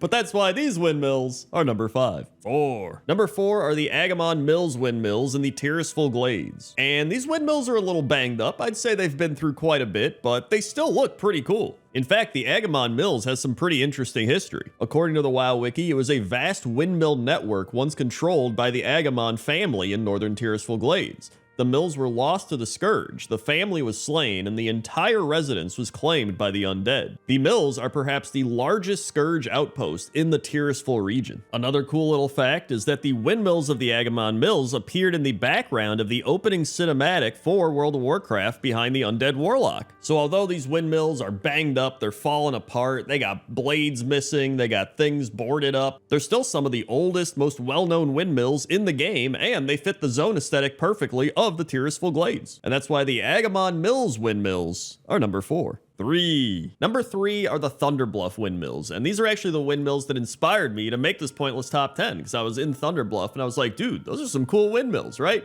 You got the big eagle head. I just keep saying eagle for a lot of these birds. I think it's eagle. I don't know. It could be a lot of different birds. But what I love about these windmills is they're so high up, right? Like they're already on top of Thunderbluff, but then they're on top of these big, tall buildings. And it just makes me think, how did the Tauren get up here to build all these, right? Like, did they just have some really big ladders and they went up here? Like, they had to build that big totem pole back there too. I don't know. I don't know how Tauren did all this. Is like figuring out how they built the pyramids. Also, if you talk to the Bluff Watchers, which are the guards of Thunderbluff, they'll tell you about engineering, and they'll say, you must be looking for Palehoof, the engineering trainer who keeps our elevators and windmills in working order. Find him upon the lower rise. So Engineer Palehoof's the one that knows how everything here works, but I feel like he's not going to spill his secrets. And it's probably better that way. But back to the main point, they got a lot of windmills, and I like them. And that's why they're number 3. 2. Number 2 are the Stormsong Valley windmills, and these windmills look like they're straight out of the Netherlands. Like, just the aesthetic, the vibe here in Stormsong Valley, like the construction of these windmills just looks phenomenal. Like Battle for Azeroth, again, I say this in all these pointless top 10s, as much as people disliked it, it was an unbelievable expansion for the art team. Like, I think Battle for Azeroth maybe has some of my favorite art and graphics in World of Warcraft. Like, it is just phenomenal. And these windmills are no exception. Just the construction of them, the tiny little details, even the inside of the windmill is pretty cool. It just feels like everything about these windmills are perfectly designed. In fact, I even considered putting these windmills at number 1, but I ended up putting them at number 2 because there was one windmill that just blew me away. No pun intended. Maybe slightly intended, but we'll get to that next, and that's why the Stormsong Valley windmills are number 2. 1. And number 1 is the giant Twin Peaks windmill, and I love this windmill. Just the fact that it is built out of dragon wings is kind of insane. Like, the Horde were like, you know what? We need a massive windmill. What are we gonna make it out of? We could make it out of metal. We can make it out of wood, like all this stuff. They're like, nah, dude. Let's make it out of dragon wings. Like, how insane is that? Like, it is, and it's so huge that it just like overtakes the entire area. Like, wherever you're sitting, wherever you are in the zone, you look up and you see that windmill and you're like, shit, dude. That's a big ass dragon wing windmill. Also, a little noted detail, these are red dragon wings. I don't know if that means anything to anybody. I don't know enough about the lore, but whatever it is, this probably wouldn't go over well in Dragonflight. Can you imagine like some of the people from Dragonflight coming here and you just see that and you're just like, ah. Either way, that's why the Twin Peaks windmill is number 1. 10. Number 10 are the mushrooms in the Ghostlands, and this is one of the reasons I love doing pointless top 10, because I find things like this. You know, I didn't even realize these mushrooms were in the game, or if I leveled here back in the day, you know, I kind of just skimmed over them like, whatever. But now going back, I'm like, dude, these mushrooms are actually really cool. They got this neon green glow to them. It contrasts really well with the dark and gloomy atmosphere of the Ghostlands. I mean, which, by the way, nobody really goes to the Ghostlands. People barely went to the Ghostlands back in the day. It was like, if you're leveling a Blood Elf, you go there. Now you don't even have to go there. So they truly have become the Ghostlands, but they really do got some cool mushrooms. I mean, look at those. You know, they got little tiny mushrooms there too, which I'm sure grow up into the big green glowy mushrooms, but I thought these look really cool, like, especially in this shot where it looks like the cobwebs are kind of glowing with the mushrooms. I love that, but that's why the Ghostland mushrooms are number 10. 9. Number 9 are the Bloodbow Fungal Mancers, and these are just little mushroom guys located in Drustvar. And I'm pretty sure they're one of the only mushroom creatures in World of Warcraft. They got added in Battle for Azeroth, and, you know, they're a little freaky, but they're kind of cool.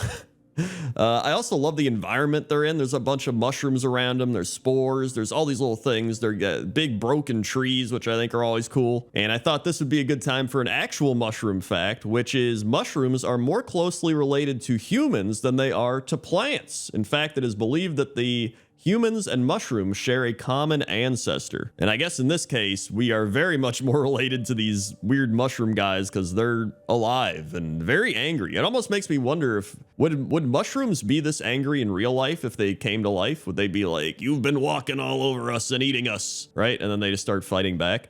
I don't know. Either way, they're pretty cool, and that's why they're number 9. 8. Number 8 are the giant mushrooms in Deep Home, and the giant mushrooms are mushrooms that are taken care of by the stone trog fungalmancers in the Needle Rock Chasm in Deep Home, and they are apparently used to spawn fungal monstrosities that must be destroyed for the quest Sprout No More. But I really just love these mushrooms because they're just weird. Like, Deep Home is another place like the Ghostlands where you don't really go to, right? And so just seeing these massive mushrooms that are almost like underground trees is just pretty sick to me. And then they even have these little mushroom farms that I guess the trogs are either growing themselves or protecting the mushrooms with. I don't know, it's just really cool. I also love the glow of the mushrooms, and it turns out there's actually a reason in real life why mushrooms glow in the dark, and they say there are around 70 species of ghostly bioluminescent fungi. It's believed they glow in the dark as a way to attract insects to spread their spores. So there actually is a reason why they glow in the dark. I don't know if that's why they glow in World of Warcraft. Obviously, it's not real, but that's pretty cool. And that's why the giant mushrooms are number 8. 7. Number 7 is Battersnoosh, and Battersnoosh is a Fungarian located in the Terrace of Crafters in Dazara lore. And even though he is pretty much one of the fungal guys we saw earlier, this guy is much more friendly. He actually has a list of mushrooms that he sells to you. He sells you Battersnoosh's Toadstool, which I don't know if he just took those and then put his name on it. It's a little weird.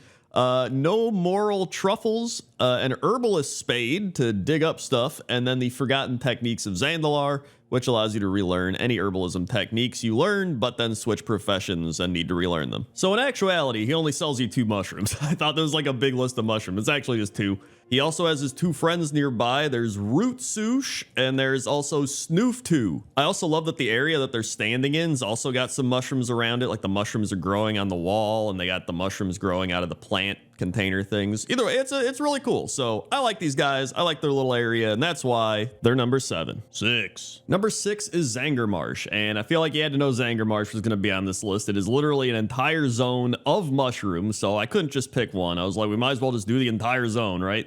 And there are some cool mushrooms in Zangarmarsh. I mean, they've probably got some of the biggest mushrooms in the game, if not the biggest.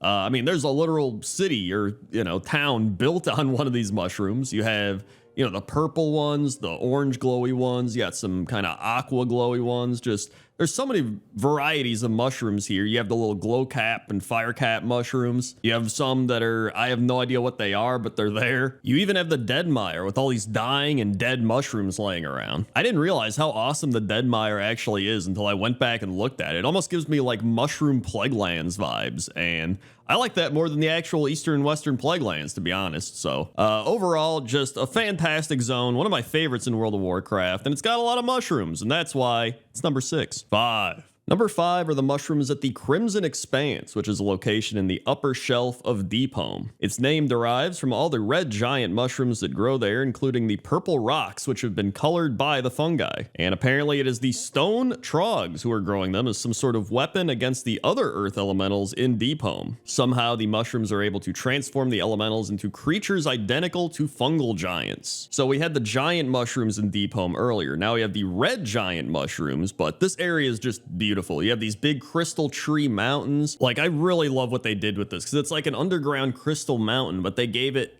almost like rock roots. I don't know if it's like actual roots, but it's like these red rock roots you can see there kind of growing outward. And then they're growing up into the ceiling where these almost jellyfish-like things are dangling from up there. It's just a really beautiful area, even if it is being used to grow weapons to fight earth elementals. So I guess they are being used for warfare, but it is World of Warcraft, so that's why the Crimson Expanse is number 5. 4. Number 4 is the Whispering Forest mushrooms in Tirisful Glades, and this one's pretty crazy. So pretty much near the center of the forest is a mysterious ring of giant mushrooms glowing with some sort of strange energy. A cloud of mist hovers over the circle, and the circle sits glowing and otherwise unremarkable for hours on end. But every now and again, the fairy dragons begin to appear one by one, flying erratically in the general area of the mushroom ring. They then begin to sing, and as they sing, beams of light shine from each darter, converging on the center of the mushroom ring. The other animals of the glen come to watch, curious about what's going on, and as suddenly as the mysterious ritual starts, it stops. So this is pretty crazy, and I learned that this is actually a common thing in a lot of European folklore because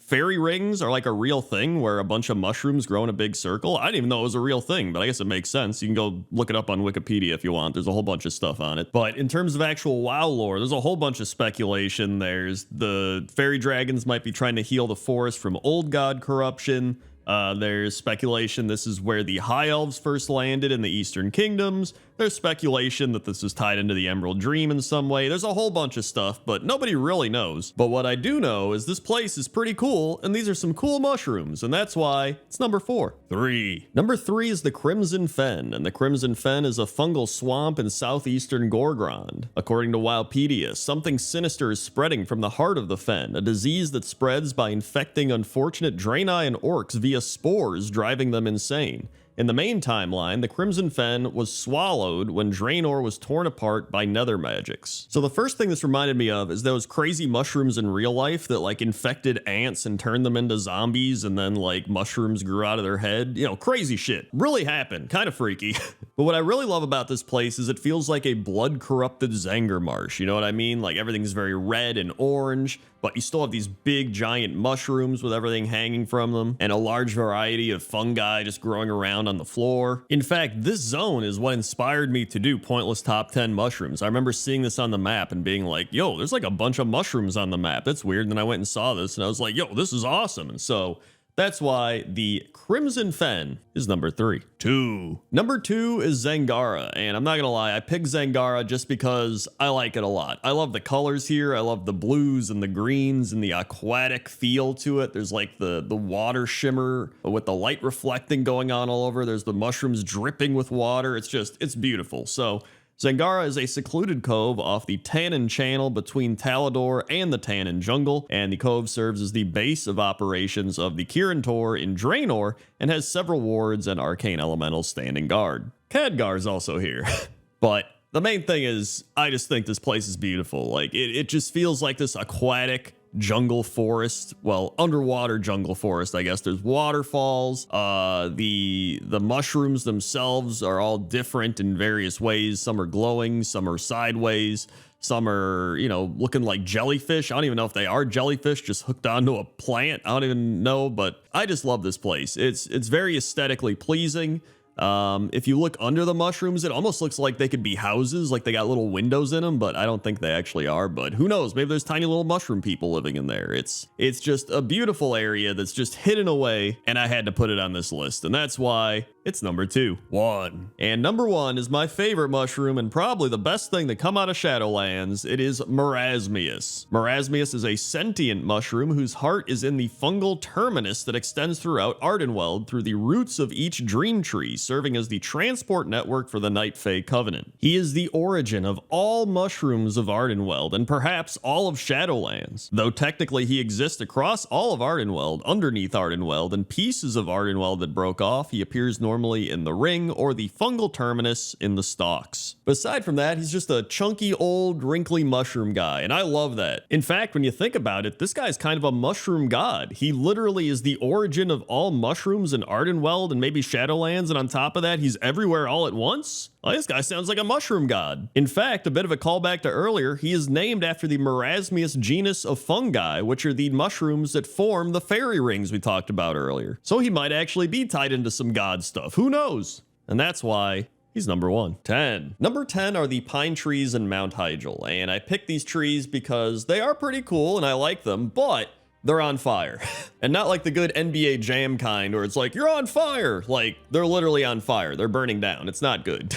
And the reason they're on fire is because Deathwing unleashed Ragnaros and all of his minions on the land, and then there's the Twilight Hammer helping him burn stuff down. It's just a bunch of chaos. But another reason I like these pine trees is they were made right when I think they started doing a little bit crazier graphics. Like, they just had Wrath of the Lich King, so things were starting to get upgraded. But I think Cataclysm really started pushing things forward on a graphical front. But they're still a little bit old school, right? They got that kind of blocky, old, low polygon texture, but there's something very charming about that still, right? So that's why the Mount Hygel pine trees are number 10. 9. Number 9 is the Silver Pine Forest, and how could I not include a place that is literally named after pine trees? And I never really knew the lore behind Silver Pine Forest, but apparently the Dreadlord Cathra Natir escaped Dalaran and then brought a blight of locusts to destroy the trees and ravage the cropland. The Scourge had also set fire to the crops, and the Plague of Undeath began to affect the trees, making them pale and lifeless, just like the World of Warcraft player base.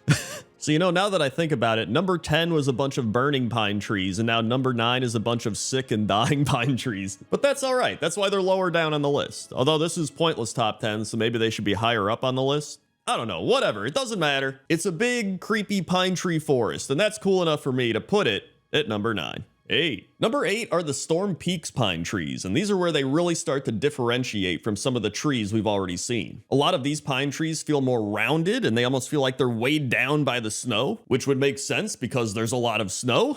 In fact, I thought we could take the time right now to learn the difference between pine, spruce, and fir, because there's like 3 different types of pine trees. In fact, there's probably more types of pine trees, but these are the 3 primary ones that people know about. So pine trees are where the needles attached in clusters of 2, 3, or 5. Spruce trees are where the needles attached individually. The needles are sharply pointed, square, and easy to roll between your fingers, and needles are attached to small stalk-like woody projections that remain when needles shed. And then finally, fir trees are where the needles are attached individually, and the needles are softer, flat, and cannot be rolled between your fingers. So which type of trees are these Storm Peak trees, you might ask? And I would say, I have absolutely no idea.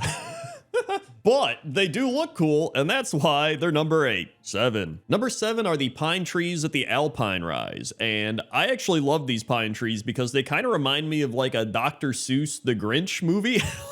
Like if you look at them, they're like kind of wonky and wavy. I don't know why. There's like no real backstory about the Alpine Rise that I could find, but I really just love the way they look. I also want to bring this up now because I know someone's going to mention this. So there's conifers and evergreens. And so all these types of trees we just mentioned, the pine tree, the spruce tree, the fir tree, those are all evergreens. And evergreen refers to the nature of the tree's leaves. So they're called evergreen because they're green all year long. But conifers just means cone bearers. So if the tree creates cones, then it's a conifer. So while most conifers are evergreen, not all evergreen are conifers. It's kind of like how not all turtles are tortoises, but all tortoises are turtles, which I'm sure you remember learning in Pointless Top 10 Turtles in World of Warcraft. But anyway, I love these wacky Dr. Seuss-esque pine trees, and that's why they're number 7. 6. Number 6 are the pine trees in the Hillsbrad foothills, and I think whenever I think of pine trees, this is one of the places that stands out in my head because there's such a wide variety of pine trees in this place, right? There's red and orange and yellow and green, and there's so many different colors of pine trees. However, I was thinking about this and I was like, wait,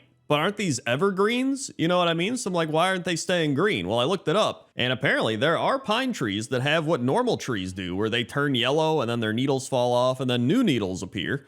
But there's also pine trees that have disease or are sick and stuff like that, or overwatering, and then they also change color. But also, this is a video game, and things aren't real in video games, which might blow your mind. But like I said before, I do love the wide variety of colors of pine trees here. I always think of this zone when I think of pine trees, and it's a very relaxing place. So that's why Hillsbrad Foothill pine trees are number 6. 5. Number 5 are the Stormheim pine trees, and this one feels like Hillsbrad a little bit, but on steroids. Like the amount of crazy autumnal trees that are here is just out of this world. Like look at the density of all these trees, right? There's so many different colors, and they're just kind of packed together and all up in the mountains and everything. In fact, I was gonna put Azshara on this list, but I didn't realize there were so many pine trees in this game, and I ended up having a list of like 20 pine trees, and I was like, dude, this is insane. I have to like whittle this down. And once I did that, I realized that Stormheim just felt like a more modern Azshara, and so I just had to put it on this list. So still, shout out to Azshara for having some great pine trees and aesthetic, but Stormheim just does it so well, man. And I think it has to have the biggest variety of red, yellow, orange, and green trees that you can find in a zone. And for that reason alone, Stormheim pine trees are number 5. 4. Number 4 are the Zuldrak pine trees, and these are some of the most unique pine trees that I didn't even expect to find because I was just flying around Northrend being like, I'll go check Zuldrak. I don't remember pine trees being there. And then lo and behold, I was like, dude, these pine trees are insane. These are awesome. Some of the trees are very blue and white. Some are more white than blue. There's also these really reddish pink white trees. It's just they have this very unique style to them. And they have these little hooks coming off the trees as well. And I think they're supposed to be branches. They're these little like hook branches. You can kind of see them if you look close, but I haven't really seen anything like those in the game before. Something else that's cool that I found on the WoW wiki is the trees of Zuldrak are known as thornwood trees, and their dead roots are capable of resisting moisture as they are great for firewood. Although there are some other types of trees here, so those might just be different types of trees, not the actual pine trees. But either way, these are some really cool trees. I like them a lot, and that's why the Zuldrak pine trees are number 4. 3. And number 3 are the pine trees in the Grizzly Hills. And you knew I was going to put Grizzly Hills on this list. I mean, it's got one of the biggest pine tree populations in all of World of Warcraft. I almost said in the United States. It's got the biggest pine tree population in all of America, Grizzly Hills does. I mean, it's got pine trees by the water, it's got pine trees on the mountains, it's got pine trees in the forest, it's got pine trees in the snow. I mean, there are literally just pine trees all over. I don't know if the actual big tree, the big, Andrasil, if that is actually a pine tree, so I'm not going to include it in this list, but if it is, that may be the biggest pine tree in the game. Actually, I guess the big tree is called Vordrasil. It used to be Andrasil, which meant crown of snow, but now it's Vordrasil, which means broken crown in Darnassian. But back on topic to the Grizzly Hills pine trees, I think these pine trees are strong, they're tall, they're very healthy, and they feel very much like a pine tree in its prime. And I feel like Grizzly Hills is the perfect place for the pine trees to live. And that's why Grizzly Hills pine trees are number 3. 2. And number 2 are the pine trees in the Azure Span, and these are probably the best pine trees in World of Warcraft, mainly because they are the newest pine trees in World of Warcraft, and the zone is just so big that you have such a wide variety of pine trees just all over the place. And you can see from the start of the video up till now, like the amount that these pine trees have progressed in terms of like polygon counts and details. In fact, it almost feels like the Azure Span has taken all of the pine trees we've already seen and like put them into one zone because it's so big. And then there's a bunch of new pine trees, like these crazy crystal magical pink pine trees. And I know there might be some people complaining, being like, oh, they're reusing old assets for some of these trees, but I think that's phenomenal because you're reusing old assets, but they're also adding in new trees. Like they're just doing a blend of both. And I think it's great because it calls back to some of those old zones we've seen, but it also adds something new. Plus in nature, there's a blend of a bunch of trees all over the place. I think in the grand scheme of things, I just really love the Azure Span. Plus the Tuskar are here, plus my NPC is here. There's just so much to love about this place. And that's why the pine trees in the Azure Span are number 2. 1. And number 1 are the Winter Spring pine trees. And I know they may not be the best looking pine trees in the game, but when I think of pine trees, this is the place I think of. I just think of those classic old Christmas looking pine trees with the snow on them. And as old as they may be, they just feel like the most pine tree in the game. If that makes sense, the most pine tree, right? They just feel very full, very alive, very Christmassy and wintry. I don't know. It's just, there's something about them. Maybe it's because it's in Winter Spring as well. That might be doing it. Something cool I learned from the WoW wiki while reading about Winter Spring was the trees of Winter Spring were bent and twisted into odd positions during the climactic battle of Mount Hyjal. Many of the world trees' massive roots are also exposed here, towering overhead like massive oak archways. Although that doesn't really tie into the pine trees, but whatever, we're talking about trees right now. But like I mentioned earlier, you know, they may not be the most visually appealing, but to me, they're the best pine trees. And that's why the Winter Spring pine trees are number 1. 10. Number 10 is Umbrafen Lake. And I picked Umbrafen Lake because it's one of the first lakes you run into when you go to Zangarmarsh. And it just kind of stands out the most to me out of all the lakes in Zangarmarsh, because there's actually a lot of lakes in Zangarmarsh. There's the Serpent Lake, there's Marshlight Lake, there's like 1 or 2 smaller lakes. There's the Lagoon, which is, I guess, kind of a lake. Is a lagoon a lake? I don't even know. You know what? I gotta look it up. This is the point of the video. We're only like a minute into the video and I'm already Googling about nature facts. Lagoon Lake. A lagoon is a shallow body of water protected from a larger body of water. What's the difference between a lagoon and a lake? Here we go. This is all we want to know. Lagoons are usually shallower than lakes. Lagoons have varying salinities, whereas lakes are either freshwater or saltwater. Animals in lagoons can tolerate varying brackish conditions, while animals near lakes need fresh water. Lakes are inland, while lagoons are usually along the coast. Oh, interesting. I didn't know that. Look at that. Listen, every time you watch Pointless Top 10, you learn something new, right? That's what this is all about. Learning, having fun, and appreciating the amazing nature and ambience of a video game. Either way, I like Umbrafen Lake a lot. I had to put a Zangarmarsh Lake up here because Zangarmarsh, fantastic. Especially after I just leveled through Wrath of the Lich King. Well, pre-patch, so I had to go through Outland, you know what I mean? And I had to, you know, level through Zangarmarsh again. And so I was like, you know what? I love Zangarmarsh. I love these lakes. And I just picked one of them. And that's why it's number 10. 9.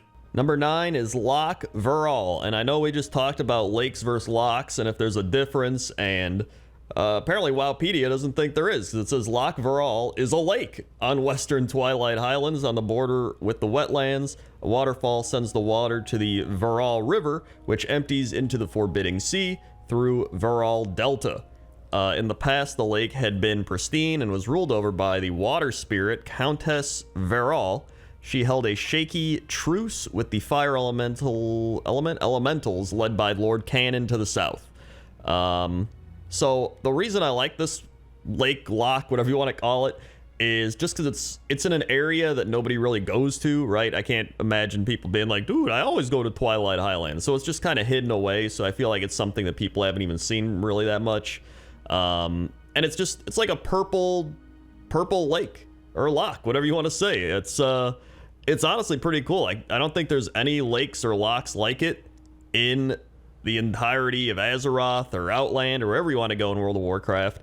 And, you know, I think it's a little underappreciated. Probably because it's from Cataclysm, and probably because it's kind of in the middle of nowhere.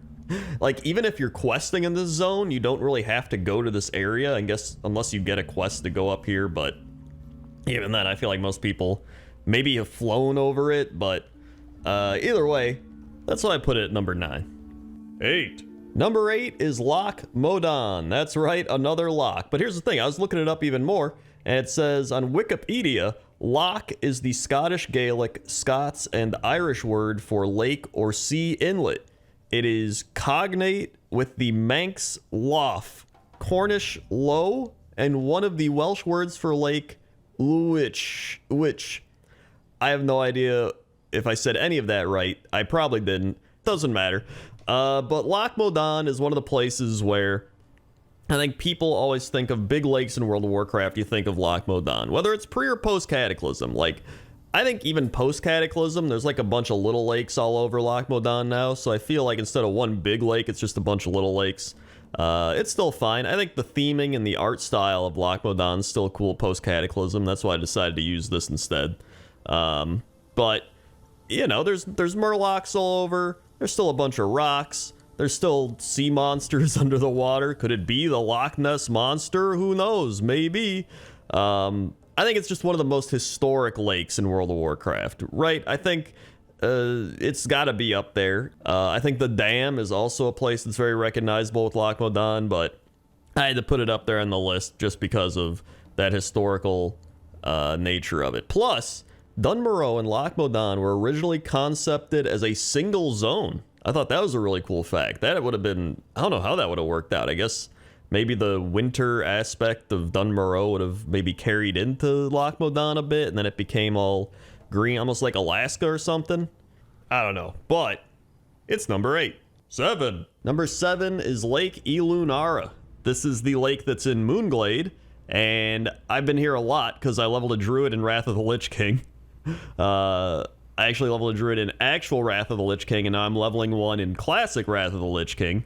And because of that, I've been to Moonglade so many times, and it's actually what made me appreciate this lake, because, you know, every time I'd level up or something, be like, oh, just warp to Moonglade, and, you know, you go there and you look out and you're like, wow, this is actually a really beautiful zone. It's very magical, very foresty, and it just gives off that very majestic vibe. And every time I'm here, I feel like I'm a druid in the magical wilderness. You know what I mean? And I feel like it really encapsulates what druids are all about.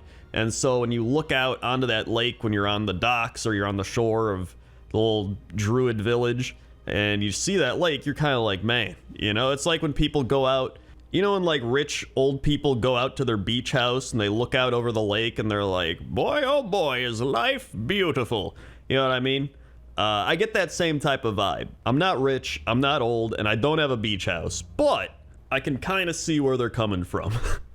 And that's why this is number 7. 6. Number 6 is Lake Nosferiti, which I used to call Lake Nosferetti for some reason, not to be confused with Lake Guy Fieri, which is right next to Flavortown. Lake Nosferiti is a lake in northern Stranglethorn. It's got the Goblin Venture Company there. It's got a bunch of crocolisks all around. And the Nosferiti River, I believe, is one of the longest rivers in World of Warcraft. In fact, I did a pointless top 10 rivers. Wow, and it's in the cards above. Crazy. You can click on it and watch it if you want.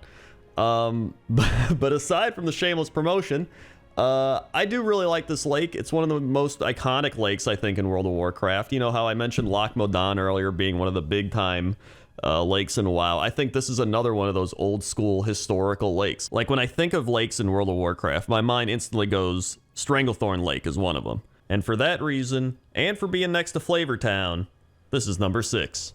5. Number 5 is Lake Kikitata, which seems to be a reference to Lake Titicaca, which is in the Andes Mountains on the border of Bolivia and Peru. Fun fact, the lake is often called the highest lake in the world, which all it makes me think of is just a lake being like, yo, man, we're so high up right now.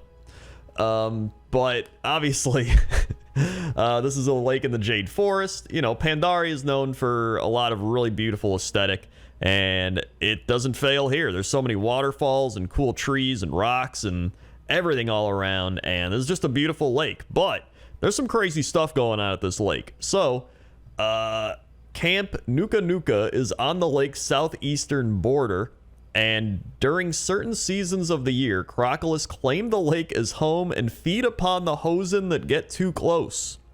The engorged crocolisks explode when killed, revealing a recently swallowed hosen. These crocolisks contain no loot and cannot be skinned.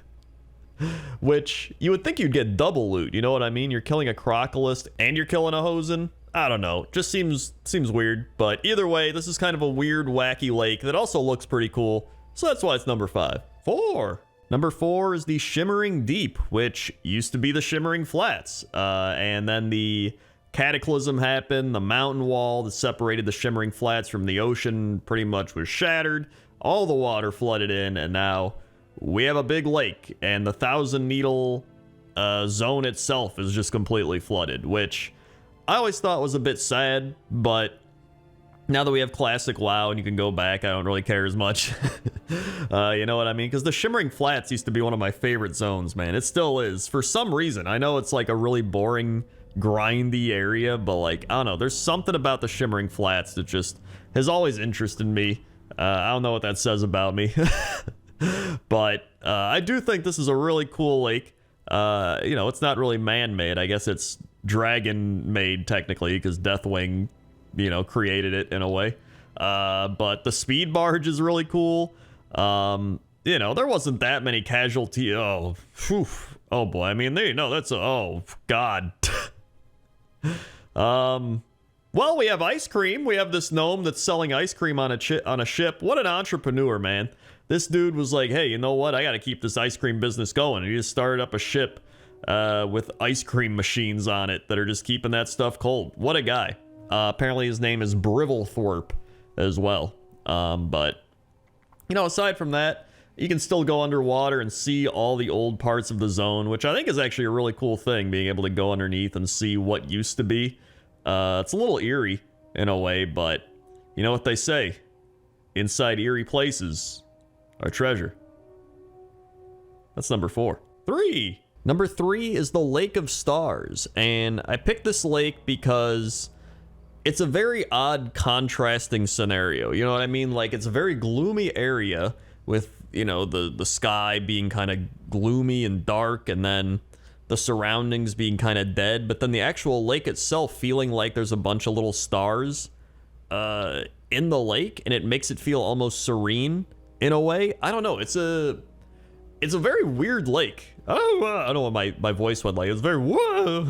But it's very interesting. I learned actually from the Wowpedia that during the beta, this was named Dreadwater Lake, which again is a very contrasting name to like Lake of Stars. It's like, ah, yes, you must go to Dreadwater Lake. And it's like, oh no, I gotta go to Dreadwater Lake. There's probably pirates there.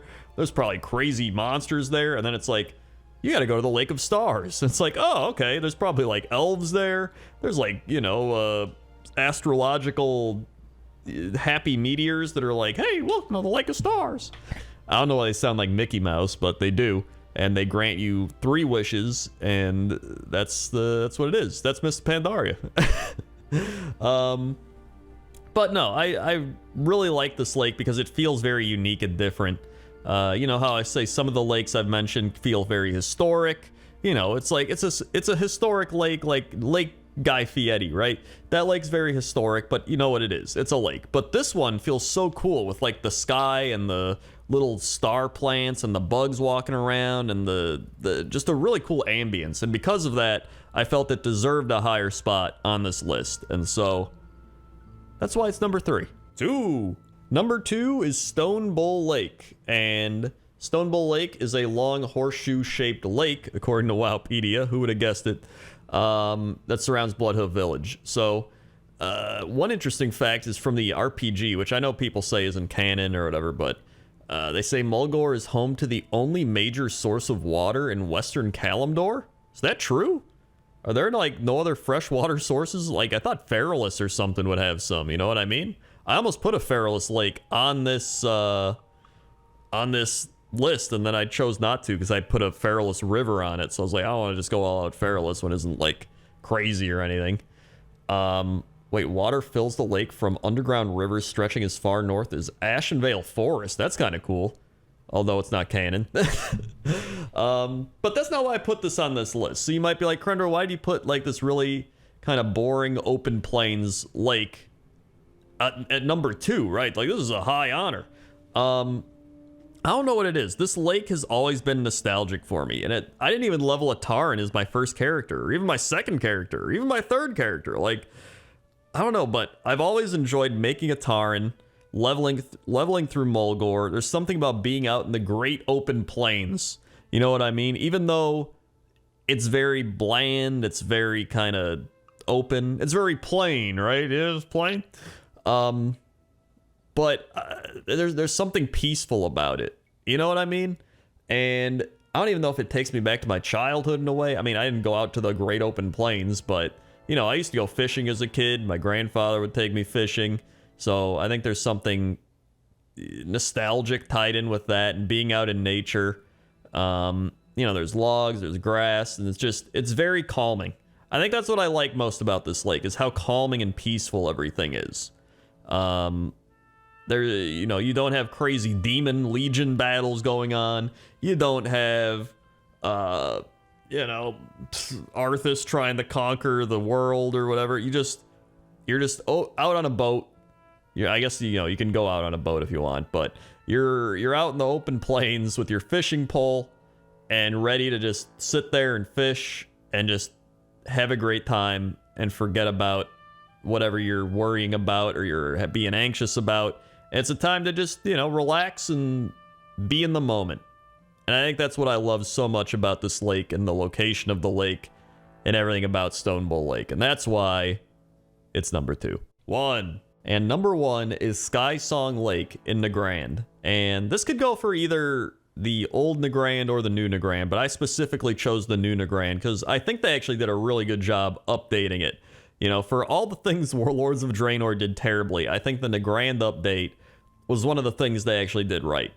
There's just something about this lake that, much like how Mulgore was very nostalgic and kind of peaceful, this almost has the same level of peacefulness and tranquility that the Mulgore Lake had, but almost on a different level because it's so updated and new, and there's so many different aspects, like the mountains and the grass and, you know, the big stone pillars and the music. Like when I was leveling in Wrath of the Lich King pre-patch and I got to Outland, I made sure that the last zone I went to was going to be Nagrand, and I ended up making it so the last zone I went to was Nagrand. I went there and it was almost like a therapeutic experience.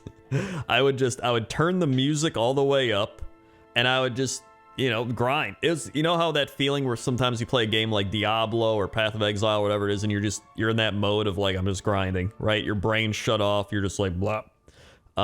That's how it felt with this. And even on a better level than that, because you have this like peaceful music, you have this peaceful zone, and you're just out here by this lake, and it feels like you're out in nature. This is the closest I feel you can get to being in nature in a video game, as nerdy as that sounds. And I love it. It's one of the reasons I've loved Nagrand for so long. I've always, you know, if you've watched any of my videos from even way back in the day, I always would be like, dude, Nagrand, super Nagrand, all these different things. And I think this is why, you know, Sky Song Lake is kind of the epitome, right? Is that the right word? Epitome? Person or thing that is a perfect example of a particular quality or type. Okay, we're right. It's like the epitome of relaxation and tranquility and peacefulness and just being at ease in World of Warcraft. That's how I feel, and that's why I had to put it at number 1 in Pointless Top 10 Lakes. Hey everybody, thanks for watching this episode of Pointless Top 10. Make sure to like, comment, subscribe, all that good YouTube lingo. And here's a couple more Pointless Top 10s you could check out if you've missed them. Or you could just YouTube Pointless Top 10 whatever. I might have already covered it. Who knows? Okay. See ya. 10. Number 10 are the ripe pumpkins located at the Earth Mother's Bounty in High Mountain. These pumpkins are used to create ripe pumpkin juice, which is then used to create Rivermane Remedy, which is a potent brew that, quote, revitalizes, strengthens, and freshens the breath. So you're literally just making a breath freshener. But, I mean, when you really think about it, World of Warcraft probably does smell terrible, right? Like, nobody's wearing deodorant, nobody's brushing their teeth, there's like undead walking around. You know what I mean? It probably smells like a gaming convention. But that's besides the point. I think what I love about this area is all the like crazy corn sticking out of the ground and all the different colors of pumpkins there are. And then obviously there's like the worms and the grubs going all around. There's like Tarn just beating up worms like, ah, get out of here. I just love that too. There's just like Tarn with brooms like, get out of here. Yay, you gotta go on, get. But this is a very autumnal area, a lot of cool vegetables growing, especially the pumpkins, and that's why it's number 10. 9. Number 9 is Dawson's Farm, and Dawson's Farm is located in the Western Plaguelands and used to be called Dawson's Tears, which back in the day, Mrs. Dawson wandered the property as a wandering skeleton, literally a wandering skeleton. And once you read her diary, she would drop the key to the outhouse where Farmer Dawson, a now terrible ghoul, is trapped. If one kills Farmer Dawson, he drops a key to a cabinet. The cabinet left in the farmhouse can be opened for a reward. So I do remember that entire quest chain, but now Dawson's Farm is back to just being a farm, or I guess Dawson's Tears back, whatever, it doesn't matter. It does say on the WoW wiki that the farm appears to be abandoned, but is presently growing a variety of vegetables, including pumpkins. But if it's abandoned, like who's growing this? Like this looks like a lot of effort is being put into this place. Like this isn't just like stuff just started growing. It looks, I don't know. Listen, I don't know how farms work. Maybe it is. Maybe that is happening. But I love the pumpkins here. I think what I like about this place is it's a standard pumpkin patch, right? Like you got your standard pumpkins. You got a couple weird pumpkins that have come alive and they're walking around. But to be fair, maybe they're the ones that are farming, right? Who am I to judge? They might love farming and they attack you because they think you're ruining their farm, you know? And they're just trying to grow pumpkins. Maybe that's their relatives. I don't know. But either way, it's number 9. 8. Number 8 are the petulant pumpkins. I think that's how you say that. And they're located in the Heartland, which is the largest farming land in all of Pandaria, found in West Central Valley of the Four Winds. And the land is actually able to produce large crops due to the magic properties of the nearby water source, which comes from the Vale of Eternal Blossoms. So I would say that these pumpkins are coming alive because of that magical water source. However, we did just see these same types of pumpkins over in Western Plaguelands, so I don't know about that. But I figured this would be a good spot to kill two birds with one stone and do the Petulant pumpkins and the Heartland pumpkins, because I do love this area in Valley of the Four Winds. I think it's great. You got all the pumpkins growing and everything, but I also wanted to give the Petulant pumpkins a little bit of a shout out. You know, they're just kind of chilling there, looking all creepy jack-o'-lantern-esque, and then, you know, you get close and they're just like, and that's, you know, that's the noise they make, obviously. But either way, these are walking, fighting pumpkins, so they gotta be on the list, and that's why they're number 8. 7. Number 7 are the candy buckets located all around WoW, and I know these technically aren't pumpkins, right? But they're pretty much depicting pumpkins, and so I was like, you know what? It's the shape of a pumpkin, it's got the jack-o'-lantern face. It's pretty much a pumpkin, right? Listen, this is a pointless list, all right? I can do whatever I want. So, during the Hollow's End event, each inn has a candy bucket that serves as the start and immediate endpoint of the quest candy bucket. Characters are allowed to obtain one handful of treats from each candy bucket each year. Now, here's the thing. Where are they getting all these candy buckets? I was making this video and I just started thinking about, like, how do they get these candy buckets? How does every inn in the entire game get one of these candy buckets? Do they just appear out of nowhere and everyone's like, there it is, it's arrived, right? Are they just so used to it now that they don't even question it? Are they like, oh, it's one of the old gods putting the candy buckets here, which is kind of creepy if you think about it. Like, where are these candy buckets coming from? You know, like, really, I'm genuinely curious. Let me know in the comments section if you know where these candy buckets come from. I get it. It's probably just a game and they're like, oh, we put it in the game, but there's like no lore reason. Like, imagine you're just standing there minding your own business, and then all of a sudden a candy bucket pops up and you're like, guess it's just that time of the year again. Like, what?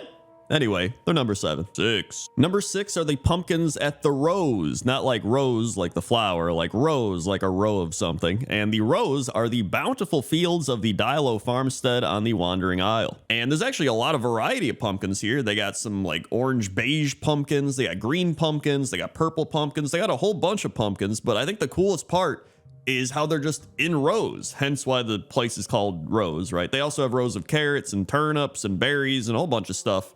Actually, not a whole bunch of stuff. That's mainly it. But they have pumpkins. And the vermin are trying to steal the pumpkins or eat the pumpkins. I don't know. They're trying to do something. But vermin love vegetables, apparently, especially carrots, and they will often steal any vegetable they can find and sometimes use them in unorthodox ways, such as turning watermelons into toy boats. Because at first I was like, oh, maybe the vermin are just trying to steal them and eat and do whatever, but apparently they're just making boats out of them. But this isn't a vermin list, this is a pumpkin list, and that's why I wanted to put these pumpkins on the list, because this actually is a really cool area, right? All the pumpkins are lined up. It's almost like a big pumpkin patch. If anything, I think this is the most pumpkin patch-esque thing in World of Warcraft. So that's why they're number 6. 5. Number 5 are the pumpkins scattered all across the cities of World of Warcraft, and I love these because they actually got a lot of variety. There's pumpkins in witch hats, there's pumpkins with like one eye, there's pumpkins with like lightning bolts as eyes or little like electrical looking things, and you know, there's a whole bunch of different ones, which I can appreciate. I think it's really cool. And another fun fact is that a few years ago, they tried to update the pumpkin models and they ended up making them these like weird glowy looking pumpkins, and they didn't even have a candle inside, and everyone was like, dude, where's the candle? And now they've actually updated them again to the point where they do have a candle inside. In fact, some of the pumpkins actually have like little seed type flowers and stuff inside. So I appreciate the attention to detail that they've gone into with these pumpkins, and it's been great. In fact, with Hollow's End, I think it's really cool to always see the pumpkins everywhere, like outside the auction house and up on buildings and literally just all over, and even in places that you wouldn't even expect them at some points. And I think it's just a nice little touch that they do every year. So that's why the city pumpkins are number 5. 4. Number 4 are the Soladin Farmstead pumpkins. And at first I thought this was a funny one because I'm like, dude, there's literally one pumpkin here. This is like the most pointless top 10 pumpkin patch ever. Literally just one pumpkin. But then I found a couple other pumpkins. And reading a bit more into the lore, I guess I kind of understand it a bit more, because the Soladin Farmstead in the western Tirisful Glades is one of the only places in northern Lordaeron where the native farm folk survive to this day untainted by the plague of undeath. And the farmers have united with the zealous Scarlet Crusade, who has a nearby outpost to the west, for protection against the Forsaken and the Scourge. Farmer Soladin leads the farm himself, and the Soladins nurture themselves on large pumpkins they grow in their patch and supplement it with meat from the woods whenever they have a chance. Their proximity to both the Agamond Mills and Death Knell leave them little room to do so, however, as undead frequently wander near and attack. So what it boils down to is this is a terrible place to grow pumpkins. You're just constantly getting attacked by stuff, the land is all like destroyed, but you know what? They keep doing it, and I respect that. The commitment to the pumpkin grind, and that's why they're number 4. Number 3 is the Wollerton Steed, and this is a small farmhouse located in the Stormwind City outskirts, and following the burning of Teldrassil, many Kaldori and Gilnean refugees were found here. Darnassus druids were magically growing pumpkins here while volunteer farmhands collected them. So they're literally growing magical pumpkins here, and I think that's awesome. Like they're straight up just magically growing pumpkins. Like, look at that, he's doing it right now. There's also a quest for this place with Robbie Flay in Stormwind, which is a clear reference to Bobby Flay, the Food Network guy. And you just get him pumpkins to make his daughter pumpkin pancakes. So that's it. But really, I just put this on the list because I love the fact that they're growing pumpkins magically. And there's the big tree dude back there looking out. Everybody's helping out. It's a nice, cozy little place. I love that. And that's why it's number 3. Number 2 are the Void Touched pumpkins, and these pumpkins are so high up on the list because they are one of the most unique pumpkins in World of Warcraft. When I saw these, I was like, oh my god, this is an actual unique pumpkin in the game. Like, there's not many of them. Let me tell you, you could probably see just from looking through the list, but I just really like these pumpkins. They're kind of droopy, and they got the void energy coming off of them. They got little like spikes and stuff. And when you eat one and right click on it, you gain a buff named Void Touched Pumpkin, and attacks have a chance to cause shadow damage, and the buff lasts about 30 seconds. And when you're affected by the buff, you gain a purple and black void aura surrounding your legs. But I love the aesthetic of this area. I love the pumpkins themselves being so cool. I mean, they're kind of just like sad and depressed yet empowered. Like, I don't know. It's like a Kelly Clarkson song. And that's why they're number 2. And number 1 is the giant pumpkin in the throne room in the Undercity. Like, first off, giant pumpkin, looking awesome, looking cool. I think it's great, but I just love the fact that it's in the throne room where there's all these whispers of Arthas usurping his father, and it's just like, it has this crazy dark history behind it, and it's like, hey, it's a big pumpkin. Like, imagine if the Karazhan crypts just had like a big piece of candy corn in it or something. Like, I don't know, that's what it feels like. I don't know, I've always enjoyed walking into the Undercity and seeing that pumpkin there, because it's been there for as long as I can remember during Hollow's End. But I think it's goofy, I think it's fun, and I think it's pretty pointless, which is why I was like, you know what? I think this has got to be number 1. And that is why the Throne Room Pumpkin is number 1. Number 10 is the sky at the Broken Shore, and the Broken Shore was originally known as Thaldranath, and it's where the Tomb of Sargeras is located and the Burning Legion's gateway into Azeroth. And the coolest part of the sky to me is where the giant energy beam is kind of shooting up into the clouds, and you can see it's creating this big vortex and lighting everything up like lightning, and there actually is lightning in the background as well, but I just love the way that looks, how it's all swirling up there and the clouds are rotating and they're just kind of parting away from the energy. I don't know, I just think it looks really cool. And even the clouds away from the giant energy beams still have a very unique feel to them. It's like this bluish, greenish, almost swampy type of color. There's like some gray in there as well. And then that all is above the horizon where it looks like it's a turquoise, like a dark turquoise there. I don't know. It's a very cool looking sky. It's a very unique type of sky. And so I really wanted to put it on the list. Plus, you know, the Broken Shore doesn't really make many lists outside of this. So that's why the Broken Shore sky is number 10. Number 9 is the sky in the entrance of the Caverns of Time, which is a very oddly specific thing to put on this list, but I do think it's worth it, because when you go down the tunnel for the Caverns of Time, there's just so many random buildings and holes in the wall, and when you take the time to just stop and look out at the sky, it's really cool. There's planets, and there's asteroid belts spinning around, and there's a bunch of stars, and there's like purple, reddish colors. Like, I actually think it looks sick. They even have a lot of the beams that are in Outland, and some of those beams are carving their way through the walls of the cavern. It's a genuinely cool area that I think a lot of people overlook. And when you get to the main lobby area, I don't know what to call it. It's like a big main lobby with the hourglass and the sands of time flowing. You can actually just look up at the sky from there and kind of see the full picture, because walking through the tunnels, you're just getting a glimpse of what's out there. And then you finally reach this final destination and you look up and you're like, yo, this is so cool. All the asteroids and the colors and the stars. I just think it's neat. And so that's why the Caverns of Time sky is number 9. Number sky Wait, number sky, dude. I don't, I don't know what I'm saying. Number 8 is Shadow Moon Valley, and specifically the Draenor Shadow Moon Valley, and that's because it has a beautiful sky. And one of my favorite parts about this sky is the clouds. They almost remind me of like DreamWorks clouds, like, you know, in the movies where they have the DreamWorks logo and all the clouds are floating by and that kid's like fishing on the moon. It reminds me of those clouds. Like, they look very similar in terms of like their structure and how they're floating. I don't know, that's what it reminds me of. Maybe I'm crazy. But then there's all the little stars in the sky, and you've got purples, you've got blues, you've got the giant planets back there, or moons. I don't know what they are, but you've got the crazy like space plasma. I actually don't know if that's what is that like the actual science term for it? Space plasma? Somebody that's smarter than I am about space, let me know in the comment section.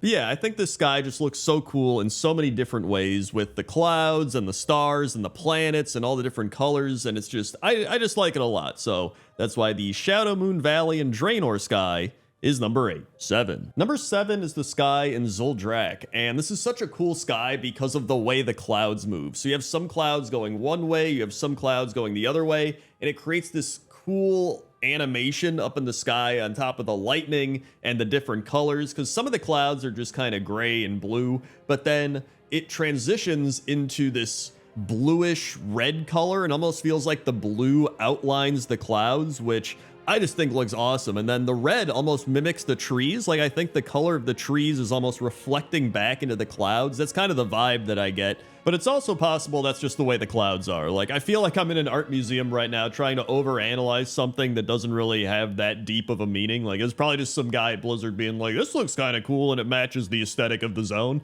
And you know what? That's all I need, because I think it looks great. And that's why it's on the list. And so that's why the Zuldrak sky is number 7. 6. Number 6 is the Hallowfall sky, and I love this skybox because it makes you feel like you're outside when we're actually underground, right? Like, you've got these clouds, you've got the crystal acting as the sun, you just got people flying around, and you're like, oh, we must be outside, but we're actually just deep underground. And so it's this kind of trippy situation where you walk into the zone and you're like, wow, we're outside, and then you're like, wait, hold on a second.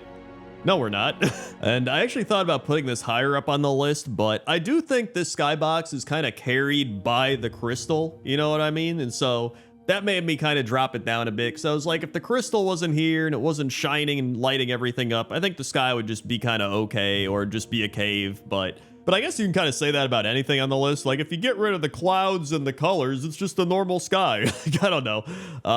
But you know what? It's my list, and it's a pointless list, so none of it really matters anyway. So that's why Hallowfall is number 6. 5. Number 5 is the sky in Outland, and I kind of combined a bunch of skies in Outland. I combined Hellfire Peninsula, Netherstorm, and Nagrand, and I did that because they all have a similar vibe to them, so I just thought it'd be easier to combine them all. So Hellfire Peninsula I think is my favorite. I've always really loved the way the beams crossing in the sky look and all the different planets up there, and it's just, I just think it looks the coolest for me personally. I just like the way that looks. But Netherstorm is a close second. I love how it also has these big beams of energy pulling the clouds down. It almost feels like a mixture of some of the skies we've already seen, like the Shadow Moon Valley and the Broken Shore. In fact, they probably got inspired from Netherstorm or Hellfire or some of these places. And then you have Nagrand, which feels like it's a bit of a lighter version. Like, there's just a lot of white clouds, and the beams are still there, but they're a little more transparent or not as intense. There's still some big beams and stuff, don't get me wrong, but it's definitely more of a chill, open plains vibe, which makes sense because that's what it is. But even then, at nighttime, it gives off a little bit of that Netherstorm vibe. But overall, really cool skyboxes in Outland, and so that's why I had to put them on the list at number 5. 4. Number 4 are the skyboxes in the Townlong Steppes and in the Dread Wastes. And I picked these because they're kind of intertwined in a way, and I'll show you what I mean. And so the Townlong Steppes has these lighter, bluer, fluffier clouds, and when you look up, it almost has this angelic aesthetic to it, like you're looking into the heavens or something like that. But then when you go to the Dread Wastes, everything looks more corrupted, probably because it is actually corrupted.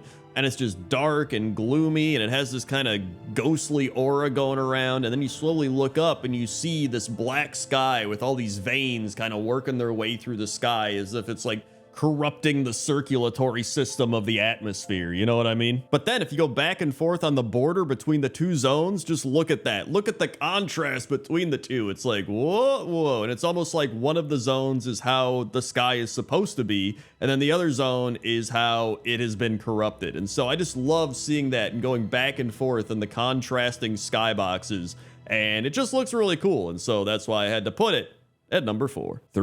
Number 3 are the Aurora Borealises in World of Warcraft, and specifically the ones in the Howling Fjord, Grizzly Hills, Borean Tundra, and Drustvar. And what I love about the ones in Northrend is they have the same feel wherever you go. You look up and you go, oh, that's the Aurora Borealis, right? Whether you're in Howling Fjord, Borean Tundra, Grizzly Hills, like wherever you go. But there's certain instances where you can look up and it looks completely different. For example, this area in the Howling Fjord with the spiders and the ghosts, you look up and it just looks insane, like the purple and the fog, and you can see the stars. Like, I always loved the way this looks. It was one of my favorites back in the day, like 10 years ago when I made top 10 skyboxes, because this is actually a remake, but that old video was terrible. It was 3 minutes and it was me being like, this is number 2 because I think it looks cool and I like it, which I guess I still do, but I do it in a much more in-depth format.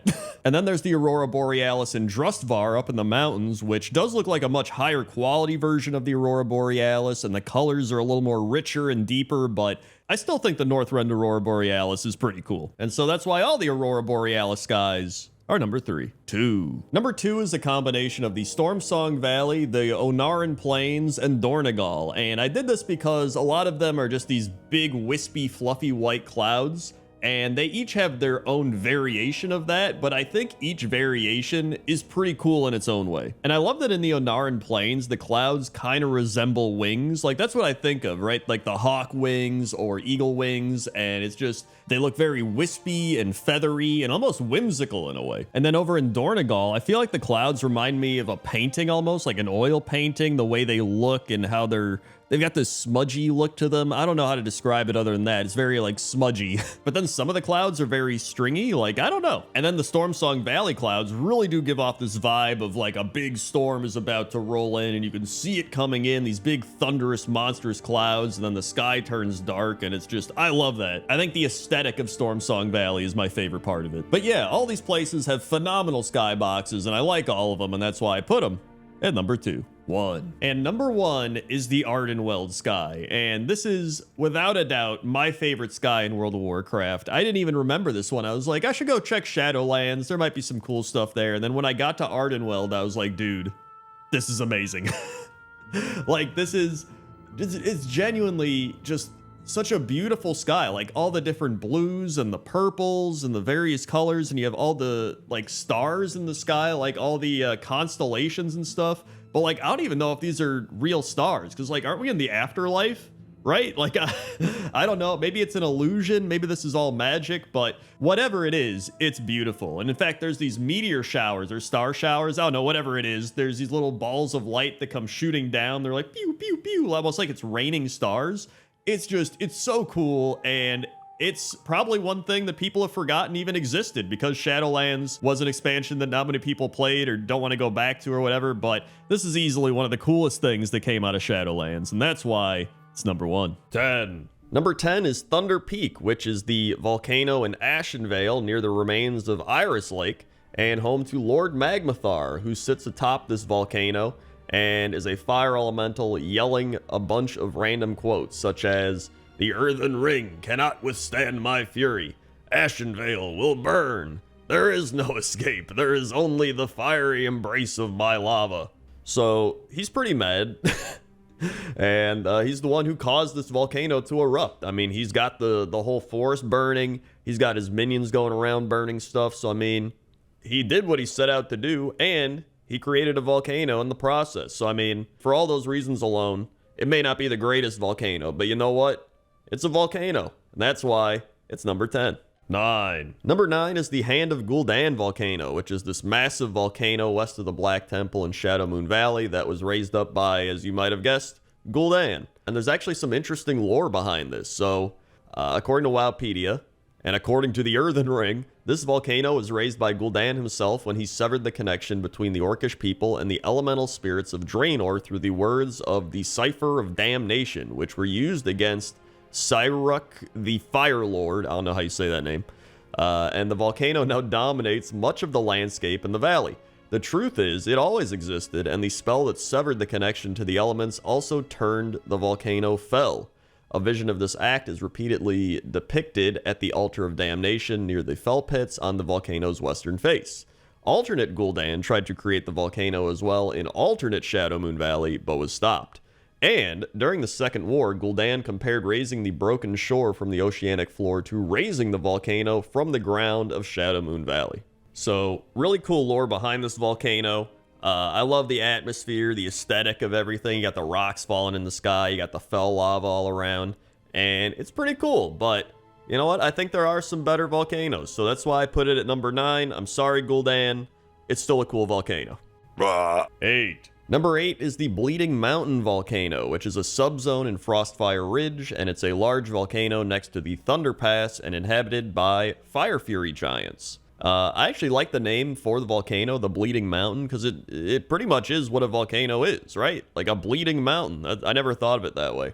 So it's a cool volcano, but there's no crazy lore or anything behind it. It's just kind of a volcano in Frostfire Ridge. You know what? Sometimes that's fine, right? Especially in Pointless Top 10, you know, not everything needs to be crazy. It doesn't need any big lore backstory. Sometimes it's just like, man, that's a cool volcano. We need to appreciate that. And I figured this would be a good time to learn a bit about volcanoes. Volcanoes are openings or vents where lava, small rocks, and steam erupt onto the Earth's surface. As for what causes volcanoes to erupt, the melted rock or magma is lighter than the surrounding rock and rises up. This magma collects in magma chambers, but it's still miles below the surface. When enough magma builds up in the magma chamber, it forces its way up to the surface and erupts, often causing volcanic eruptions, or I guess in Ashenvale's case, a fire elemental just wanted it to happen. Overall, great volcano. A lot of smoke on this one, if you see all that over there.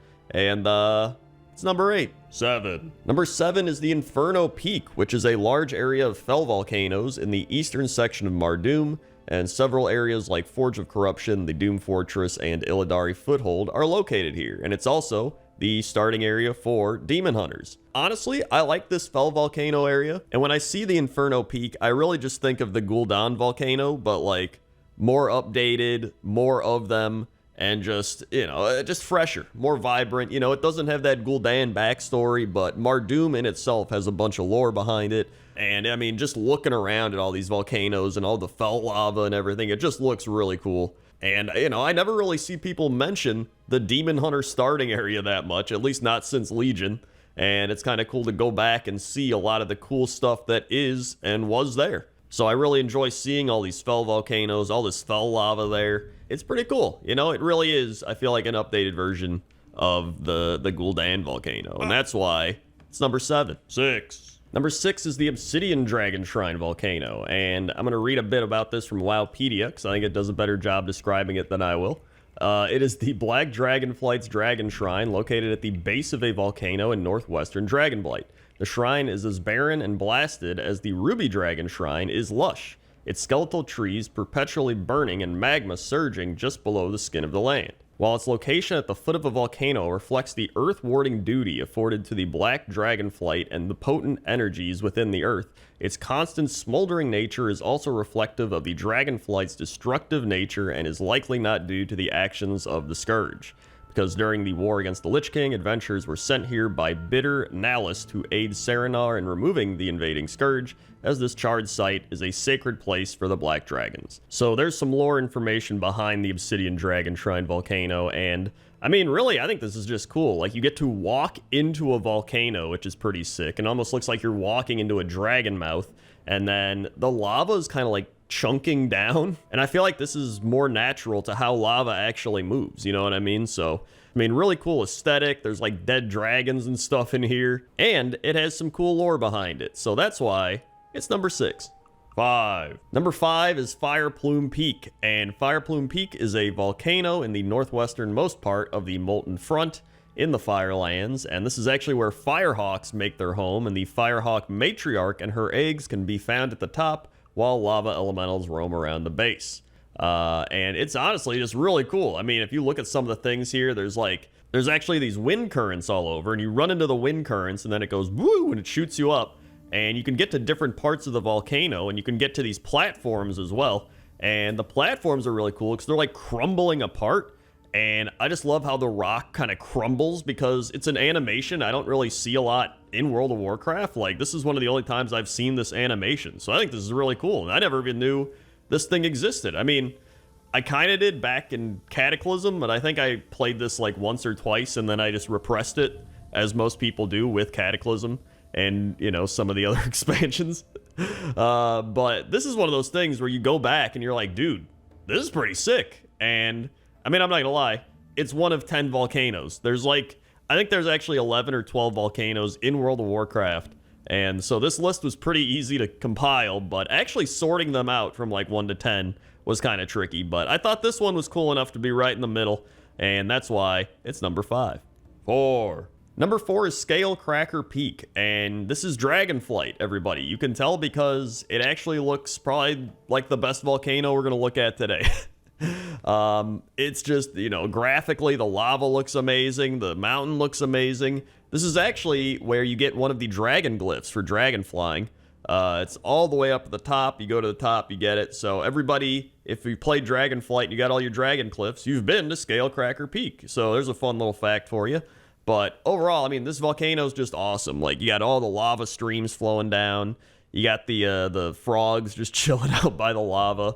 You got the birds flying around, which, by the way, those birds are so annoying. I had to do the engineering quest where you have to collect their feathers, or I don't remember what it was, but it's an extremely low drop rate. It's annoying. They're annoying to kill. The phoenixes, they come back to life, and then you have to kill them again, and they don't even give you anything the second time around. It's dumb. I hate those birds, but you know what? They're flying around Scale-Cracker Peak, which is an awesome volcano. And I don't even know if it's like multiple volcanoes, but it does kind of look like it. But I mean, overall, just really neat.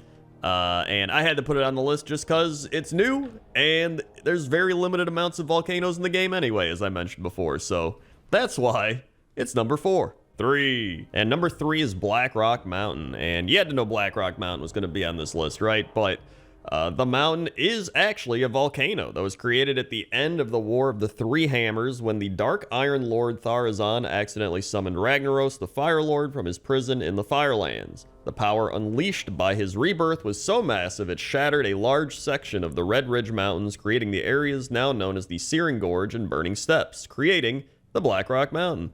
Ragnaros enslaved the Dark Iron Dwarf clan, and they have built a giant city made of tunnels throughout the mountain. The name Black Rock Mountain and Black Rock Spire predates the coming of the orcs. So, some fun lore facts about Black Rock Mountain, and it's been here as long as World of Warcraft has existed. So, I mean, I was trying to figure out where to put Black Rock Mountain here, and to me, it's in the top 3, right? I think it could be number 1, but I think the next 2 are just a little more interesting to me, but Black Rock Mountain is probably the most notable of all the volcanoes in World of Warcraft, and that's why it's number 3. 2. Number 2 is the Lost Peak, which is the giant volcano at the center of the Lost Isles. It has a massive caldera in which there is another smaller one. And for everybody wondering what a caldera is, which is me up until I read what it was, a large volcanic crater, especially one formed by a major eruption leading to the collapse of the mouth of the volcano. Then, the fire turtle, Volcanoth, lived in its lair inside of the volcano. The goblins that got stranded on the Lost Isle built a mine on its northern foothills, and after Volcanoth's death, Lost Peak erupted, destroying much of the Lost Isles. And as you can see, there's a lot of turtles just chilling out here, and they're like shooting fire from their neck. I don't even know how they're doing that, but they must have some super volcanic powers or something, because look at that, they're crazy. I also wanted to take the time to mention Mount Kajaro, which is the Isle of Kazan's still active volcano, and it's only available in the actual Cataclysm trailer. It's not actually in the game, but I wanted to do a little reference since that's also tied into the goblins, so I figured we'd do a little 2-for-1. That's why I want to put them at number 2, because during Cataclysm, Deathwing attacked Mount Kajaro, setting it alight, causing it to become active again and later erupt, destroying Bilgewater Port and possibly other parts of the island. Jaster Gallywix also considers it a possibility that his cartel's deep digging into Kazan may have contributed to the volcano's eruption. And Mount Kajaro is a reference to Mount Kilimanjaro. So, a lot of goblin volcano stuff here, but that's why Lost Peak and Mount Kajaro are number 2. 1. And number 1 is the Fire Plume Ridge, and this is the volcano in the center of Ungoro Crater. And whenever I think of a World of Warcraft volcano, like if you were like, name a volcano off the top of your head, I'd be like, oh, Fire Plume Ridge. Just, I don't know why. It's just, that's my go-to volcano whenever I think of it. And I think because you do some quests there way back in the day, it just got like hardwired in my brain or something. Like I still remember taking that goblin back home. You gotta like keep throwing water at him and he's like, "Wah!" And then you have to like measure the temperature of the actual thing. You have to measure kraken height, I think, or crackling height.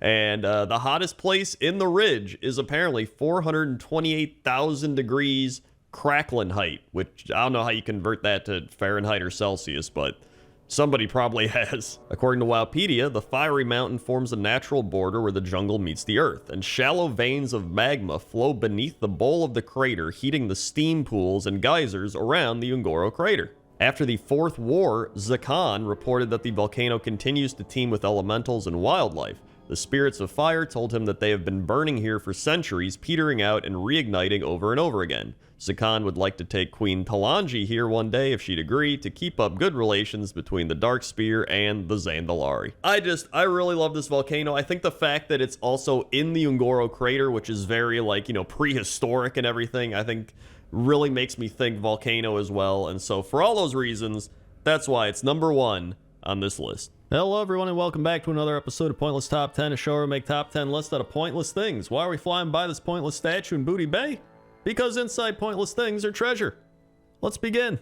10. Number 10 is the Boar's Breath River over in the Storm Peaks, which is actually a frozen river. I bet you didn't think I was going to put any frozen rivers on this list. There's probably one person out there who was like, well, actually, I thought, okay, get out of here. So Boar's Breath is a frozen river, and it's actually the river where you find the time-lost proto-drake. A lot of people remember this area because you would fly around looking for the time-lost proto-drake, which is pretty much called that because you lose time looking for the proto-drake. In fact, I think it's like 100% drop chance. It's just extremely hard to find, right? And he kind of flies all over this area. It's not just this river, there's other parts, but this was like one of the main areas you would go to find the time-lost proto-drake, which I still haven't found. My friend Steve, back in Wrath of the Lich King, he camped this out for like 2 days, and then he finally got it, and I was like, was it worth it? And he's like, no. So, but, you know, after you got some stories, right? You can tell people you camped for the time-lost proto-drake, and then your friends can tell people that your friend camped for the time-lost proto-drake. So that's kind of neat.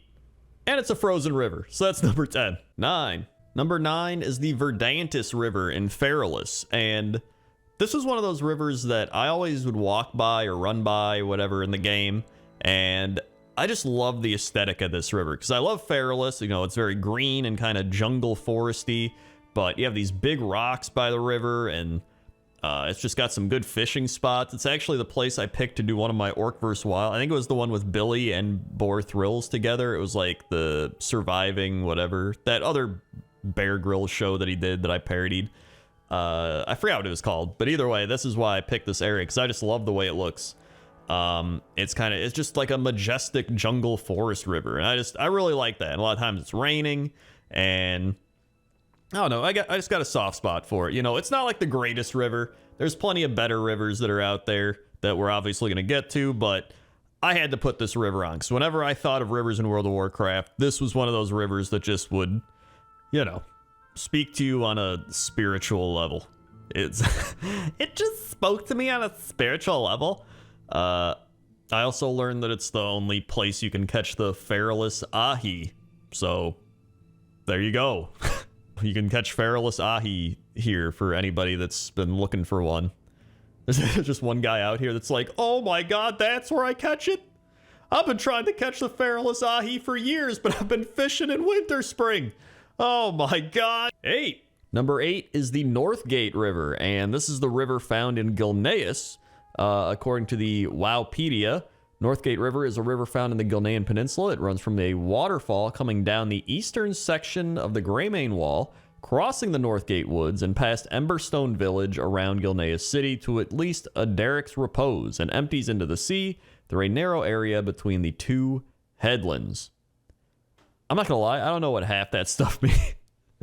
Why'd I even read that? Like, oh yeah, of course, you know, I sound like I'm giving MapQuest directions. Like, you go Greymane Wall, cross the Northgate Woods, go past Emberstone Village. There's going to be a gas station, all right? You make sure you remember that, the gas station. Then around Gilneas City to at least a Derek's Repose. If you're not at a Derek's Repose, you got to turn around, all right? Get back on the highway. And it empties into the sea through the 2 headlands. If you see the 2 headlands, that means you've arrived at the right spot. And then, you know, you're ready for your vacation. This is a really cool river though. You know, it's kind of gloomy. It's got a nice ambience to it. There's the lighthouse. There's a bunch of cool stuff to it. And I wanted to put it on the list, so it's number 8. 7. Number 7 is the Darrowmere River, and this is a river that runs from Darrowmere Lake in the Plaguelands all the way through the Alterac Mountains and down to the Hillsbred Foothills. And I love this lake. This is one of my most nostalgic lakes. I remember, you know, questing here back in Tarn Mill. I remember, you know, running up and down here for getting my my warrior berserker stance. There's like so many things I came here for on this lake. And then there's the snapping turtles. So you got all the snapping turtles there, dude. This is such a great lake, and you got the cool little bridges. You know, it's in a foresty area, and you can follow. I don't know. It's a nice lake. It's a nice river. Why did I say lake? Have I done pointless top 10 lakes? I don't think I have. That's a different episode. Different episode. Let me give you a little fact here on the Darrowmere River. All right. Following the Battle of Lordaeron, or the Battle for Lordaeron, the Alliance established dams along the river to prevent horde movement and had it patrolled by Wildhammer Griffin Riders. Wow. And another note, though the river physically exists in-game, it is not a subzone of either of the zones it crosses and was not given a name until Battle for Azeroth. Wait, what? The river exists in-game, it is not a subzone. And it crosses... Wait, what? I'm so confused. It is not a subzone of either of the zones it crosses. So it was just like, was it just existing in the void? Like, was it, so it wasn't called the Darrowmere River? Oh, I get it. So it's like, it just didn't exist in a zone. It was just its own thing, but it wasn't part of a zone. It was just a river. I don't know. It's got turtles, and it's number 7. 6. Number 6 is River's Heart, and I put River's Heart at number 6 because...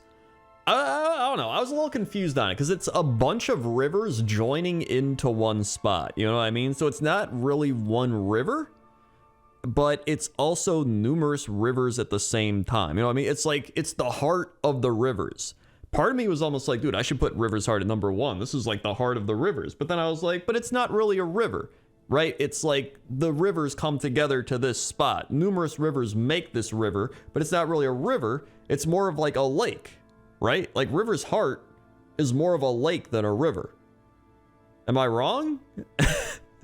Either way, I remember there was like a little guy that was like Corky from League of Legends on his little flying plane being like, he was just flying around. I think he's the flight master there.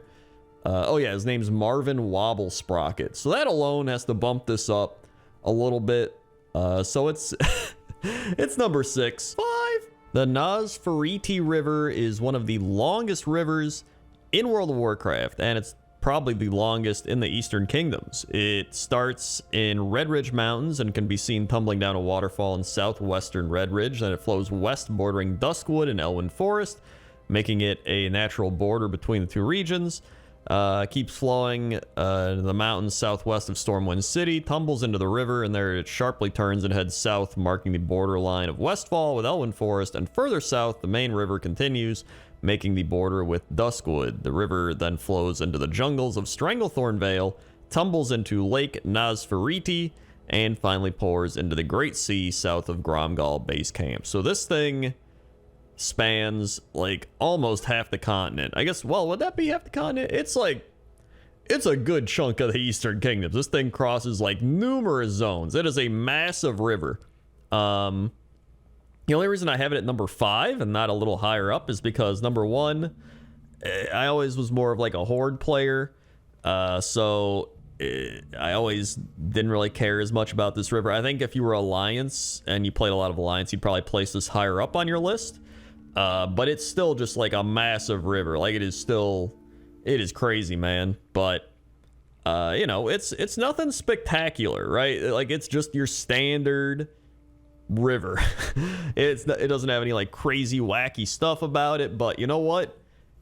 It's a big ass river, and that deserves number 5.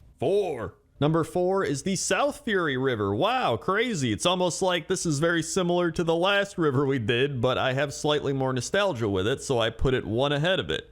Obviously, this is more like near the Horde starting area, and this is where you start with an orc. You obviously see the South Fury River, but it's also one of the biggest rivers in the game, and this is Kalimdor's biggest river. I mean, it starts up in Mount Hyjal, it goes down between Ashenvale and Azshara, then it goes to the Barrens and Durotar, and it pretty much empties into the Great Sea down by Ratchet. So, a very large river as well, pretty much on the same par as the Eastern Kingdoms one, but I really like this river. This is where I found Crocky, my crocodile, back in the day with Billy. And it runs by Orgrimmar, so every time you come out like the back entrance of Orgrimmar, you go over this river. And I don't know, it's just, there's really no reason to it. I have some nostalgia with it. I really like the way it looks. I guarantee it. And that's number 4. 3. Number 3 is the Yanzhe River, which is the main east-west river that runs through the Valley of the Four Winds. It comes to end in the valley at Krasari Falls into the lake below and splitting off through the Krasarong Wilds as the Krasarong River.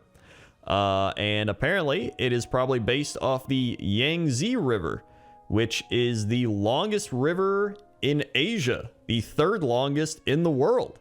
So it does seem like it would be based off that.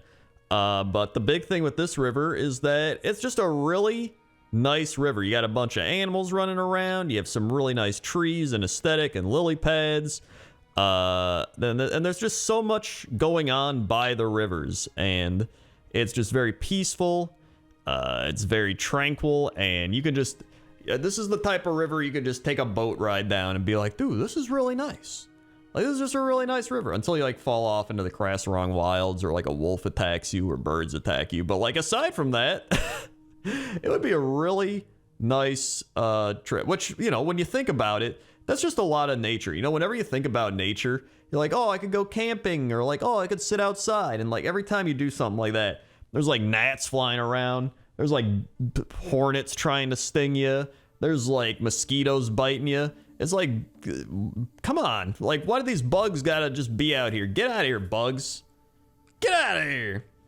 So yeah, it's a really nice river. And that's number 3. 2. Number 2 is Whitewater Wash. And this is a river up in High Mountain that leads into the Sylvan Falls. And that's all the information on it. There's no crazy information or anything. I remember Baby Moozy, I think, is out here. If you remember from me and Jesse playing a lot of Legion stuff, Baby Moozy. Was that his name? Baby Moozy? The little Taran baby you had to rescue from the water or whatever. I think it was based off Moses, like Moses Moozy or something. I don't know. Either way, the zone is beautiful. Whole bunch of like Taran high mountain aesthetic. There's giants. There's mountains that are high.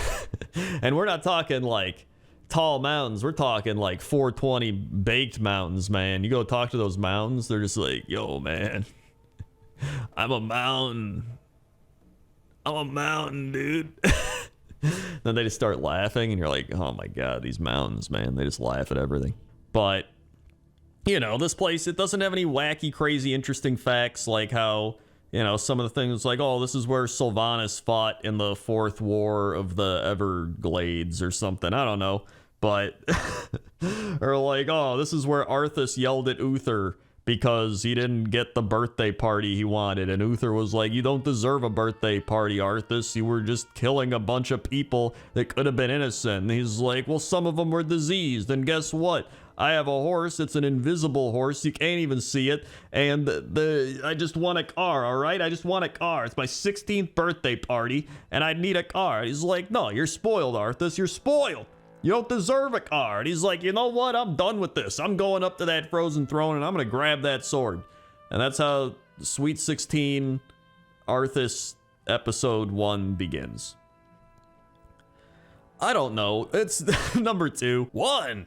And number 1 is the Vernal River in Uldum. And Vernal is a river that flows through central Uldum. It starts from the Vernal Dam and ends at the sea. But clearly this river is based off the Nile River because it's in Uldum, which is, you know, pretty much an Egyptian-style zone. And it was named the Nilos River in early beta builds. I didn't know that. And this one actually does have some history that doesn't involve Arthas and birthday parties. In the reign of Pharaoh Tebhotep, a plague of serpents struck the Vernal River. Nothing could drive away the reptiles. Then a second plague appeared, this one of desert scarabs. The scarabs fought the serpents until not a one of either creature was left, and peace returned to the land. Wait, so he just like... There's like a plague of reptiles and then a plague of scarabs, and then both the plagues fought each other, and then there was no plagues anymore. Like, what? What? So essentially it was like, oh, a plague. It's like, oh, another plague. And it's like, wait, the plagues are fighting. Okay, we're fine. Like, what? I don't, sure. So this is a really cool river. It's based off the Nile River. I like it a lot. I'm a big fan of Uldum. I think it's a cool zone. And apparently the Nile River isn't even the longest river in the world. I thought it was, but I guess the Amazon River is, which would make sense. But either way, that's number 1. There you go. Thanks for watching, everybody. Make sure to like, comment, subscribe, share this video, all that good stuff. If you want to see more pointless top 10s, here's the last 2 I made. We got rivers, we got bears. Go check them out. And I'll see you next time, okay? Okay. See ya. 10. Number 10 are the frozen waterfalls in the Azure Span. And I don't know why I never thought to look up frozen waterfalls before, because there's some really cool looking frozen waterfalls if you just type that into Google. But there's a few reasons I put this at number 10. Number 1 is it's not an actual flowing waterfall, so I was like, I should probably put all the other waterfalls higher on the list. I mean, you could argue this is a pointless top 10, so this should be number 1 because it's the only waterfall that isn't actually falling on this list. I mean, technically it's falling, it's just it's all frozen, but you know what I mean. But this next point kind of also relates to that, which is I always try to put something cool at number 10. Like, even though it's supposed to be the worst item on the list, it's also the first item that everybody's going to see. I think I mentioned this in a previous top 10, but I always try to pick something at least kind of cool or, you know, kind of interesting where you see it and you're like, yeah, maybe I will watch the rest of this video instead of just clicking off of it. And I think these frozen waterfalls are perfect for that. I just love how they look with all the icicles hanging down and you can see where the water was flowing and then it froze and then there's caves and stuff people have even made homes out of. Like, it's just really cool. And so that's why the Azure Span frozen waterfalls are number 10. 9. Number 9 are the waterfalls in Nagrand, specifically the waterfalls in the Outland Classic Nagrand, not the new Draenor Nagrand, because that one doesn't have the cool floating islands that have the waterfalls just, I don't know where the water's coming from, but they're just floating off the island and down below. And Nagrand does have normal waterfalls all over that are actually on the land, but I think the floating waterfalls are probably one of the staples of the zone. Like, when you would come here back in the day and you would look up and see that, it just gave the zone this sense of magic. You know what I mean? Because you're like, that's not supposed to be there.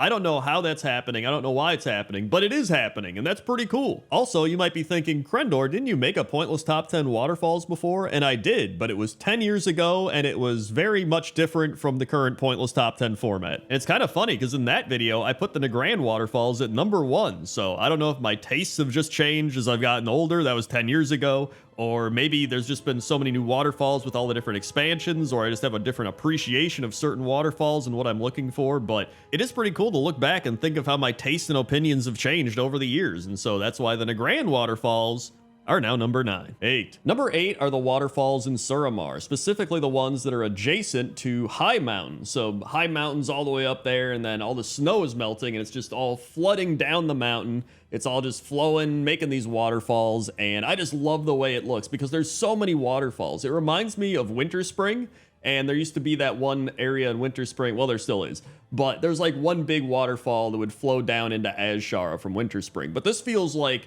that times 100. Like there's so many waterfalls, and some of them are flowing down into little rivers that go through the land. Some are flowing down into like buildings that pour the water out. There's just so many cool different waterfalls here. Also, shout out to these Ettins that are just throwing boulders off the side of the mountain, I guess trying to hit people down below, but the boulders just crash like just a few feet below where they are. They're just like, oh, and then the boulder's just like, crash. Like, they probably think it's going down all the way. Maybe they can't see that far down. They're like, yeah, we're getting them. But either way, these waterfalls are great, and that's why the Suramar waterfalls are number 8. 7. Number 7 is the waterfall in Elwynn Forest. It's kind of hidden away up in the mountains. It's actually behind Stormwind City and then in the back of Elwynn, and it kind of meets together up in the mountains, and then you've got Blackrock Mountain actually in the background. And this is actually a really cool waterfall. You have multiple streams of water kind of conjoining and twisting together, and they're all pouring over the rocks, and you have really cool trees and mountains and various types of rocks here. It's just, it looks really neat, especially for an older waterfall. And you've actually got the gnome who has sheep as well as a robo sheep over here. And then down below next to the waterfall, you've got the people camping out nearby. It's just a nice relaxing spot tucked away in the mountains. And I thought this would be a good time to talk about how waterfalls actually form, because I always enjoy learning some stuff when I make these types of videos. So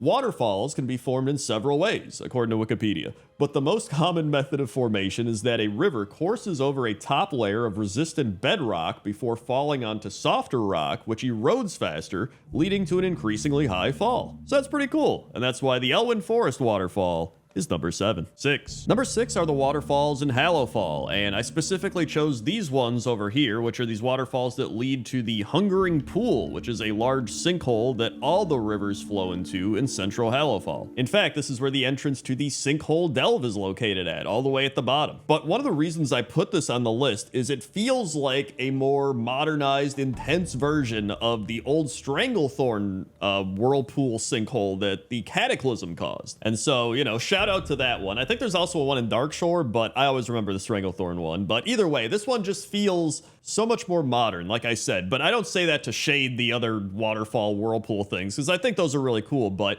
I think since Dragonflight, with the massive zone expansions, they're able to create such massive, cooler things, and I think this is a product of that, right? You have so many different waterfalls, so many different rivers, and they're all just conjoining into this massive sinkhole that they've literally made a delve out of. So I just think it's really cool. I think it looks great, and that's why the Hallowfall waterfalls are number 6. 5. Number 5 are the Zandalar waterfalls, and there's so many cool waterfalls in Zandalar. Like, there's waterfalls up in the mountains, there's waterfalls that are going through temples and ancient structures, there's waterfalls with dinosaurs drinking water from them, there's waterfalls with rainbows, like, there's waterfalls all over the place in this zone. And I think that's what I like most about the waterfalls in Zandalar, is the wide variety of waterfalls. And I actually learned while researching online that there's numerous types of waterfalls, but some of the most common ones are listed here in this chart that I found. You have the block waterfall, the plunge, the horsetail, the fan, the tier,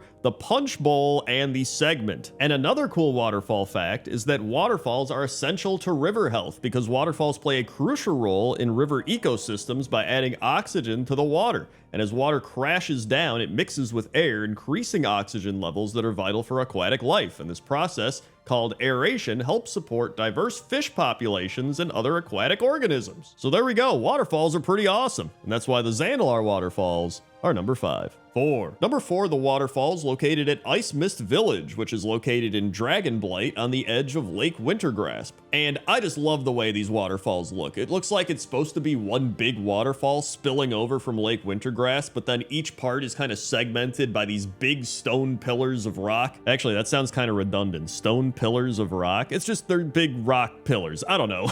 In fact, one of my favorite parts about this waterfall is this little piece of rock that kind of juts out from the middle of it, and you can see here, it almost looks like a water slide. Like the waterfall just naturally created a water slide. I don't know, it looks cool. In fact, one of the only downsides to this waterfall is it is under control of the Nerubians. So there's just a bunch of Nerubians all over. There's the one Nerubian guy like, "We will be victorious," and they're all shouting. And then there's a bunch of dead, I believe, Tonka or Tauren. It does say here that the village was originally a Ice Mist Tauren outpost, but it's unclear how long ago that was. And at some point it became the capital of the Tonka, with it also being referred to as the greatest of the Tonka villages, decorated with tusks and skulls of mammoths. And so sure, now it seems to be a war zone, but it's still got a really cool waterfall, and that's why the Ice Mist Village waterfall is number 4. Number 3 are the Serenity Falls, which are located in the Jade Forest in Mist of Pandaria. And I feel like this waterfall truly does earn its name of Serenity Falls, because it has this very serene feel to it. It almost even feels like the water is flowing in a very calming way compared to some of the other waterfalls we've seen. I don't know if that's just a placebo mental thing happening, or if it actually is flowing, you know, much more calmly. Like, if you zoom in, it actually does look like it's flowing much slower than a normal waterfall. Also, I want to add one more waterfall fact, because I actually think it's really cool. So it says here, waterfalls create their own weather. The constant motion of falling water creates distinctive microclimates around waterfalls. As water plummets, it generates mist and affects local air pressure, often resulting in unique weather patterns distinct from the surrounding area. These microclimates can support specialized plant communities and create conditions for rare species to thrive. Many waterfall environments host plants typically found in much different climate zones thanks to the constant moisture and unique air circulation patterns. So there we go, that's really cool, and so are these waterfalls, and that's why the Serenity Falls are number 3. Number 2 are the waterfalls in Bastion, and I love these waterfalls because, kind of like the Serenity Falls, they feel a bit slower, a little more calm, but they all have this kind of glittery sparkle effect to the water, and I don't know what causes that. I don't know if this is even water. This might just be some sort of spiritual Shadowlands liquid. I don't know what it is, but it's the equivalent of water in Shadowlands. I'm just going to say that, so it is technically waterfalls and not, you know, spiritual Shadowlands liquid falls. But yeah, it looks really cool, and one of my favorite parts about it is there's so many different waterfalls that are flowing off of the big island continent of Bastion, and you can just see I don't know what's below here, but it's all just flowing off the sides, and I just love the way that looks. And so once again, even though Shadowlands was one of the least enjoyed expansions by many, it still had so many cool things art-wise, including the Bastion waterfalls. And so that's why the Bastion waterfalls are number 2. And number 1 are the Earthsong Falls, and the Earthsong Falls are waterfalls located inside of the dungeon Maradon. And first off, I love all the little wildlife, the turtles and the frogs walking around here. I think that's great. They're just having a good time living in the Earthsong Falls. But I think what's most impressive about these waterfalls is that these were added in classic World of Warcraft, and I think these waterfalls actually hold up today. Like, they've got a very calming effect. There's nature and green and big rocks all around, and then you have like the various layers of waterfalls. There's like the top waterfalls going to the next layer of waterfalls, going to the other layer of waterfalls, and then there's the big pool all beneath it. It's really cool, especially for a dungeon where you're supposed to be inside, and then you go here and it's like you're just outside. And on top of all that, these are definitely one of the most well-known waterfalls in all of World of Warcraft, being added in patch 1.2 back in December 18th, 2004. And so for all those reasons, that's why the Earthsong Falls are number 1. Number 10 are the Thousand Needle Tornadoes, and I guess they're not even technically tornadoes because they're on water, but I looked it up, and a water spout is what it is called. A tornado that is on water is called a water spout. It is a whirling column of air and water mist. Water spouts fall into 2 categories. You have your fair weather water spouts, which I just picture it wearing like a Golden State Warrior hat, and then a tornadic water spout. They are tornadoes that form over water or move from land to water. So, there you go, you know, a little tornado fact for you, but pretty neat. You know, I like these. You know, they're not the craziest tornadoes. I do always think it's weird that Thousand Needles is underwater, even though it's been underwater for so long now, but still. You know, you got these water spouts, you know, they're having a great time. They're just, you know, by the turtles, they're by the Mario and Luigi Tarin, and, you know, it's great. That's number 10.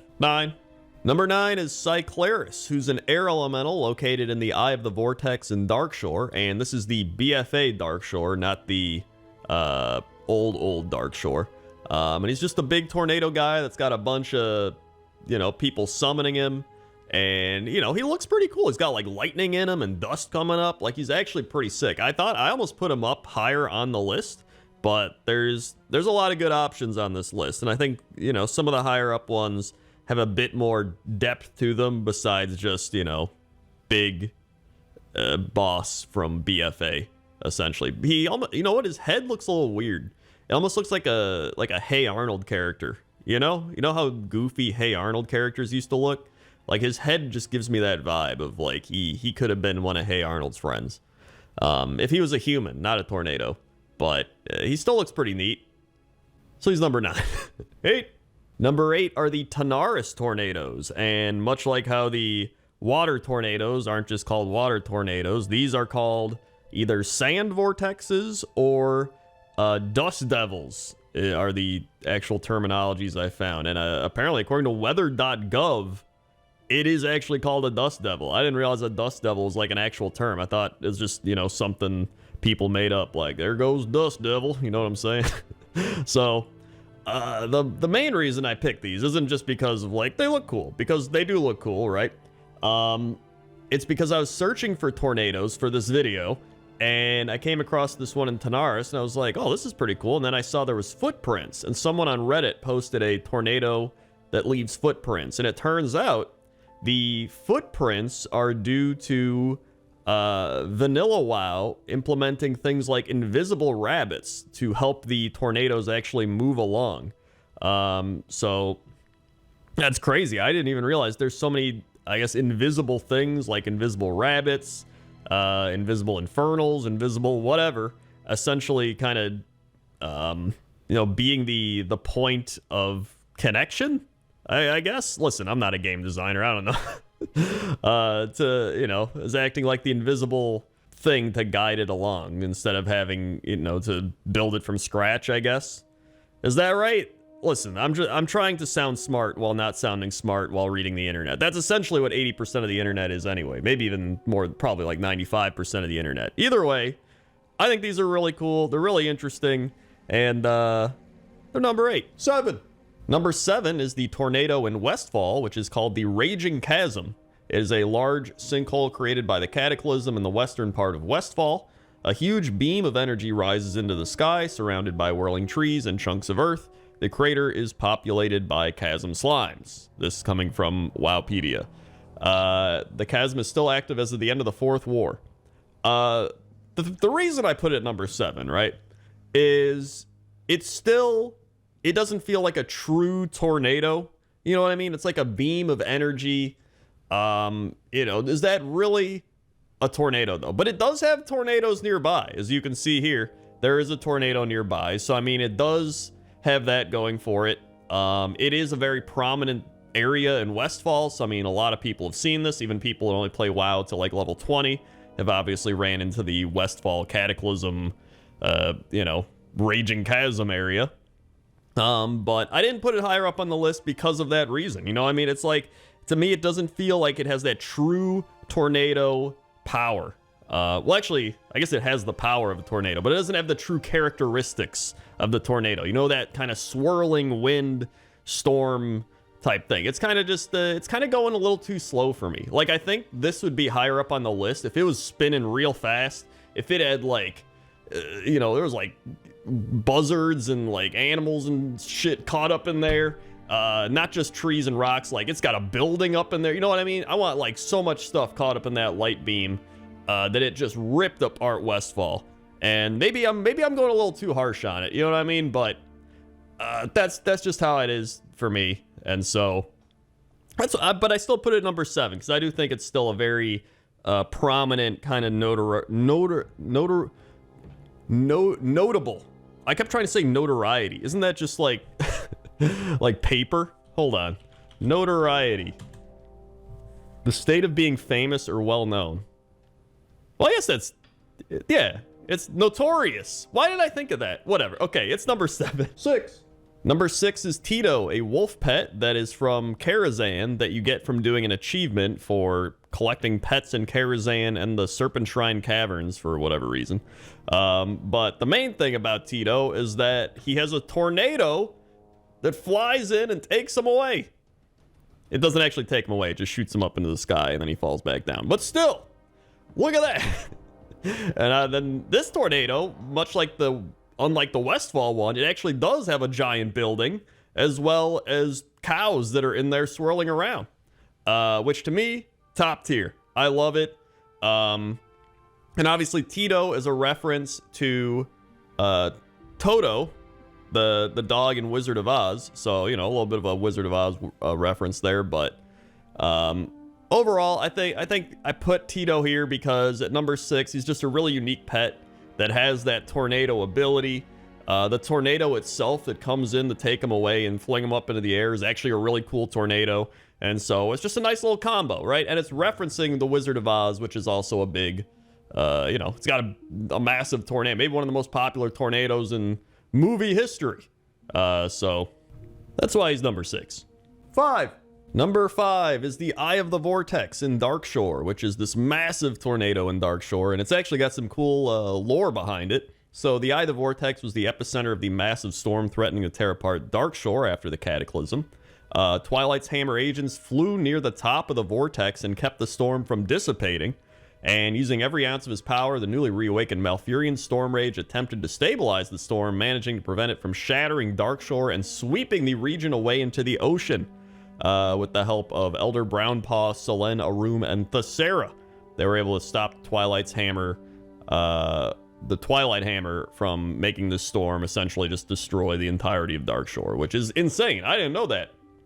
I mean, you fly over this all the time, and you're like, oh, cool, there's like this really big tornado spinning around, but you don't realize that without Malfurion, this thing was going to just take the entire region of Darkshore and just like throw it out into the ocean.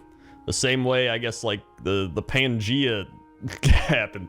I don't know. But either way, this is a crazy tornado, and just I think the sheer power of it, you know what I mean? Having the ability to destroy an entire zone is what made me put this so high up on the list. In addition to it just being a crazy big tornado. So that's why it's number 5. 4. Number 4 are these tornadoes and water spouts in the new Dragonflight zone, the Waking Shores, that I keep calling the Walking Shores for some reason. But these are just really cool. There's a bunch of tornadoes, there's a bunch of water spouts. It's just a big cyclone area, essentially. And I'm favoring this a little bit because it's new, all right? That might have been why it's higher up on the list. But I still think it's pretty fun, especially because in this area, you're able to lure the mobs and the murlocs and stuff like that into the vortexes, and they go like, woo, and they go fly off and whatever. And the same can also happen to you, which is fantastic. I got one point where I kept getting this murloc into a vortex, and it just happened like 5 times in a row because I think they just timed everything perfectly. But besides that, it's just, it's a fun little area. And it's got a bunch of tornadoes and water vortexes, which are, tornadoes. That's why it's number 4. Number 3 are the Mana Forges of Netherstorm that are essentially creating these tornadoes from harvesting the twisting nether up in the sky. And it looks really cool. It's one of the reasons I think a lot of people love Netherstorm is just looking at how crazy it is when you go up to the sky. And there's like this purple, pink, energy kind of being swirled around and sucked into this Mana Forge. And I think it's awesome. And it's one of the reasons I put this up so high. It's very unconventional in terms of World of Warcraft stuff. Which is funny because earlier I'm like, this thing isn't conventional enough. And now I'm like, this thing's very unconventional. Listen, this is a pointless top 10 list. There is no meaning to this list. We've had people in the past be like, oh, this list doesn't make any sense. Well, yeah, it's a pointless list. All lists are pointless. And this is just my dumb, pointless list that it has absolutely no meaning. If you want to make a list, you make a list. All right? Anyway, they're really cool. And I was reading a bit about them. And one thing I read was the Blood Elves controlled 4 of the 5 Mana Forges as Ultris was taken over by Voidwalkers along with the mine beneath it after it overloaded and exploded. I think that'd be really crazy to see one of those explode and like how much purple pink energy would just go all over the place and just, I don't know what would happen. But either way, according to Exarch Aurelius, Mana Forges are a form of energy recharger which was never designed to be used so close to land. This use was ripping Netherstorm apart and accelerating its deterioration. Much like us with the Earth. And that's number 3. Number 2 is Alakir the Windlord, and it says it right in his name. This dude is literally the Lord of Wind. How could he not be high up on this list? He is essentially the Lord of Tornadoes, when you really just break it down. So Alakir the Windlord was the elemental lord of air. He ruled over his domain of Skywall from his seat at the Throne of Four Winds. Of all the elemental lords, Alakir was known to be the cleverest and was once the foremost tactician in the old gods' horrific armies. aligned with the corrupted dragon aspect Deathwing and his fellow elemental Lord Ragnaros in their efforts to usher the end of days. Al'Akir was defeated by us, who were able to enter Skywall from the breach in Uldum and destroy the Wind Lord within his own sanctum. Which, you know, that's great and all, but the main fact here is that this dude is a tornado god. He is a literal tornado god, and I don't know how I could not put him way up on this list. You know what I mean? Like, he was a boss, he drops a mount, which I have. It only took about 60 tries, which is actually pretty good. So, I mean, he has to be up here, right? I thought of putting him at like 4 or 5, and I was like, you know what? No, he needs to be at least in the top 2, 1 or 2. But this next thing I thought was just the best tornado thing in World of Warcraft. And so, Al'Akir's number 2, but here's number 1. And number 1 are all the tornadoes from the Primal Storm Primalist Invasions event from the Dragonflight pre-patch, which was amazing to see because this wasn't even going to be on the list. And then it happened during the, gathering of a top 10 list for this video. And it was just amazing because you had all these tornadoes. You had this big elemental tornado boss summoning tornadoes. You had the sky turn dark and thunder and lightning are happening. And everybody's coming together, right? This is what World of Warcraft's all about. Everybody's coming together. There's all these players here, and they're all fighting this big air elemental tornado boss as tornadoes are shooting out and going all over. And it was just fantastic. And I was like, this is what WoW's all about. I have to put this at number 1. And that's why this is number 1. 10. Number 10 is this area that borders Dustwallow Marsh and Thousand Needles. And it's this big kind of open area that's surrounded by a bunch of mountains, but there's still a bunch of room to walk around. In fact, if you go over to the Thousand Needles area with the centaurs, there's a couple centaurs that are like guarding the area from wherever this leads to, but when you go back there and look around, it's literally just nothing. So I'm like, dude, what used to live here? Like, why are they guarding this area? Maybe they're too scared to go into the mountains or something. In the mountains, but I have no idea. And as you look around this big area of land where there's nothing, some parts look like there used to be something. Like, it looks like there could have been villages here, there could have been towns here, and then other parts are just really hard to traverse mountainous pathways. But it's still just really weird coming across these big areas of land where there's just absolutely nothing. And so, yeah, you just fly over this area, and it almost looks like an alpha zone where you're like, oh, they're going to be putting something here. And then there's just nothing, and it's been like that for over a decade. So that's why the Dustwallow Marsh Thousand Needle area is number 10. 9. Number 9 is this area bordering Ngoro Crater, Thousand Needles, and Silithus. And I wanted to take the time to actually talk about liminal spaces because I'm sure there's going to be plenty of comments like, I don't define this as a liminal space, blah, blah. Okay, so broadly, according to Wikipedia, the term liminal space is used to describe a place or state of change or transition. This may be physical, like a doorway, or psychological, like the period of adolescence. Liminal space imagery often depicts this sense of in-between, capturing transitional places such as stairwells, roads, corridors, etc., unsettlingly devoid of people. In fact, the word liminal actually stems from the Latin word limen, or limon, meaning threshold. And so what we have here is a bunch of big empty spaces in World of Warcraft that happened because post-Cataclysm, they had to make Azeroth flyable. And so these big empty transitional pieces of land between zones ended up being a byproduct of that. And this area is no exception to that. It is this big empty desert area where you could put probably an entire town up here and then some. And it just feels like this is just a big place where maybe you could come role play or just bring some friends and run around. Like, it is a massive space with just nothing there. And so that's why it's number 9. 8. Number 8 is this massive area located south of Dunmorrow and just above Elwyn Forest. And this is where 4 pieces of land used to be joined together. It was Burning Steppes, Searing Gorge, Elwyn Forest, and Dunmorrow. And now it's just this big river with a bunch of rock textures all around. And to me, it's a different type of liminal space compared to a lot of the other ones on this list. Because a lot of the other ones are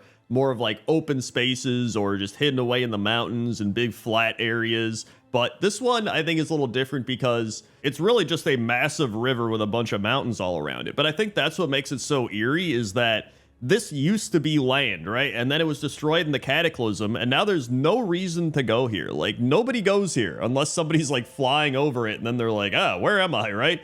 And a lot of the liminal space definitions, like I mentioned earlier, are transitional periods or transitional places like hallways and stuff. And so I guess I like to argue the fact that this is you know, a transitional place where these rivers are kind of blocking each zone, and so you have to go over the river to get to a different zone, and it's just kind of there in the way. Like most rivers and bodies of water in the game have people around it, right? People always live by water. There's ports and people fishing and stuff, but here it's just, there's nobody, and it's kind of weird. So that's why it's number 8. 7. Number 7 is the area above Shatrath City, located between Nagrand and Terakar Forest. And this is one of the few non-Azeroth ones on the list. In fact, it is the only non-Azeroth location on the list, partially because it's so hard to find these types of spaces outside of Azeroth, because obviously, you know, post-Cataclysm making things, you know, go from not flying to flying, it was just kind of weird. So I was like, okay, there has to be something somewhere. And so when I went to Outland, I flew all around, and this was the one spot that I could find where I was like, okay, this definitely feels like it's not supposed to be here. Like, this is just a byproduct of them creating Shatrath and Nagrand and Terakar, and they're like, you know what? Just leave this the way it is. Like, it kind of looks like this big concave area with grass, and it almost feels like a dome in a way. And maybe they were going to put something here, and then they just never did, but it was one of the few ones that I could find outside of Azeroth, and so that's why it's number 7. 6. Number 6 is 2 areas in northern Stranglethorn. They're pretty close together, so I'm kind of cheating and combined them both, but one is this big strip of land bordering on Duskwood, and the other is the area right around this giant gate, which is the gate to the Deadmine Shipyard. And I'm not gonna lie, I didn't even realize this was the gate to the Deadmine Shipyard until I researched it, and I was like, what is this gate for? And then I read that, and I was like, you know, that makes a lot of sense. I don't know why I never put that together. And so what I find really interesting about the area between Stranglethorn and Duskwood is it feels almost inhabitable, but not really. Like, there's too many hills and mountains, but it also is just pretty vast. Like, I don't know. I don't really know how to describe it. It gives me a weird feeling compared to a lot of the other areas, and I don't know why that is, because there's other areas that are like this in World of Warcraft, very mountainous and stuff. Maybe because it's right next to Duskwood or something. It just, I don't know. I felt compelled to put it on the list. And then there's the area by the gate, which has trees just growing through the ground and through the gate itself, which I thought was really cool, but it just looks kind of weird when you see it from behind, and it's just this weird little bowl of land that you can pop into and just look at the trees and stuff, and you can actually go into the gate and walk around, but there's just nothing here, so it's just kind of weird. So that's why Stranglethorn is number 6. 5. Number 5 is this area in the Blasted Lands, and it's kind of between a bunch of different zones, but it's primarily in the Blasted Lands, and it's kind of similar to some of the other ones we've seen, but, you know, it's got different colors, and also the mountain looks like it has a face on it. I don't know if I'm going absolutely insane, but it almost looks like Grimace, like the McDonald's Grimace is on that mountain. Can you see it? I think I might just be crazy, but I kind of see a face. But I think it's that thing where you see faces in things that aren't there, like your brain just makes faces out of nothing. It might be that. I actually did an entire Pointless Top 10 called Pointless Top 10 Hidden Faces in World of Warcraft. I'll link to it at the end of the video, but very similar concept, although some of the faces in that are actually real faces. But anyway, back to the Blasted Lands. I do think this is a really cool area with a bunch of open spaces up in these hills, and it is right next to all those hooded statues over there, so that kind of gives it a creepy vibe as well. Then you can see the outer wall of Zul'Gurub, so that almost feels a bit wrong to be seeing Zul'Gurub from over here. I don't know. There's just a lot of things that make me feel a little odd with this spot, and that's why I think it's pretty cool, and so that's why it's number 5. 4. Number 4 is this giant piece of empty land located in the Southern Barrens right next to Mulgore and Feralis. And what I think is so fitting about this big piece of land is it truly does feel like the Barrens. You know what I mean? Like, it is a big barren piece of land, and there's these 2 little like mountains popping up in the middle of them.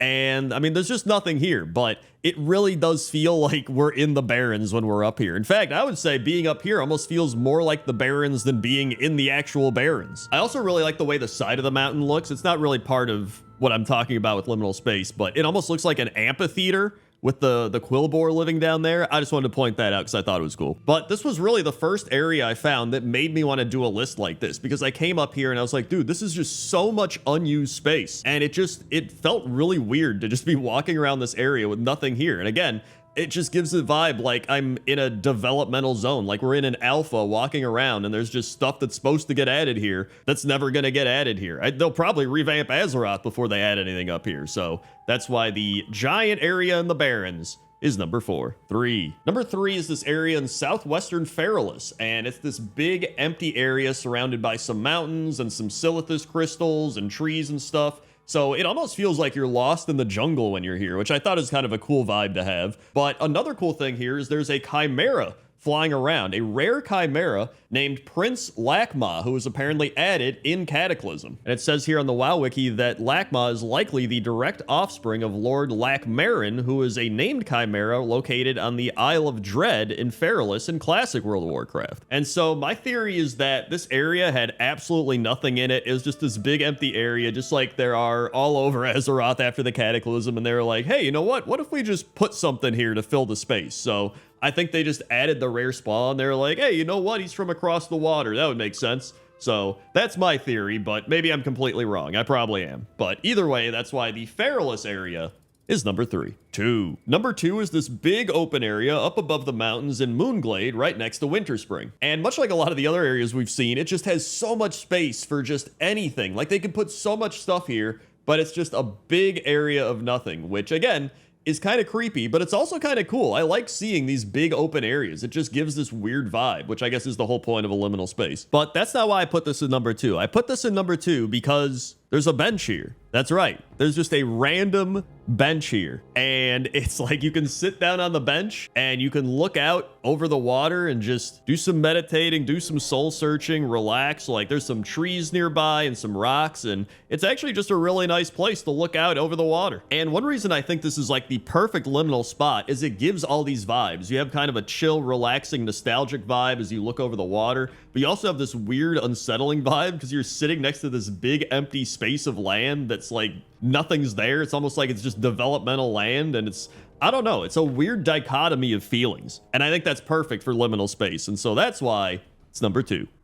And number 1 is the Arathi Highlands. There's actually a couple places here, so hear me out. The first one is this massive just field of land. Like it is this, it feels like it could be an entire zone. Like that is how much land is just up here, just completely unused. And it's like, it feels like a battlefield, like there could be a war up here or something. Like it's amazing how nobody has taken over this land yet, because it's just, it feels like the size of a small zone. Like it almost feels like it borders on the same size as Deadwind Pass or like Moonglade or something. And then if you go over to the Hinterlands part, right next to Jintha Allure, there is this big empty space where there's just no water. And if you go here in classic Arathi Highlands, there is water in this, and it flows over into Jintha Allure by these waterfalls. But if you go here in the new version in Arathi Highlands, there's just no water here. It's like they forgot to put the water back, and it just feels kind of weird. Like you can just stand here and there's water pouring out of the waterfalls, but there's no water. It's like magic or something. But yeah, out of all the liminal areas, this was definitely my favorite one, and so that's why it's number 1. Number 10 are the water wheels located at Bradenbrook in Val Shira and in Gilneas. And at first I was going to have these water wheels be separate, and then I realized that they're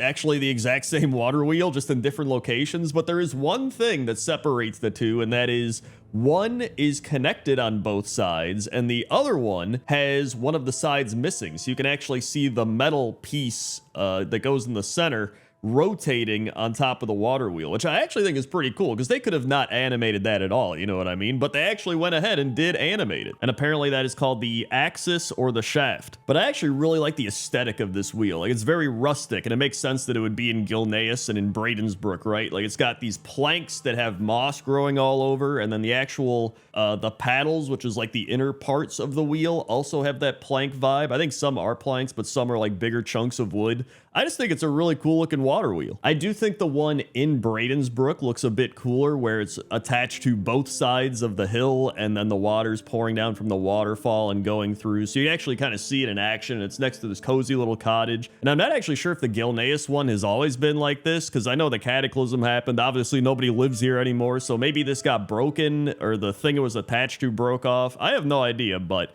you know, it's the same wheel. It still looks cool, and we get a little peek inside of it. And so that's why both these water wheels that are the same water wheel are number 10.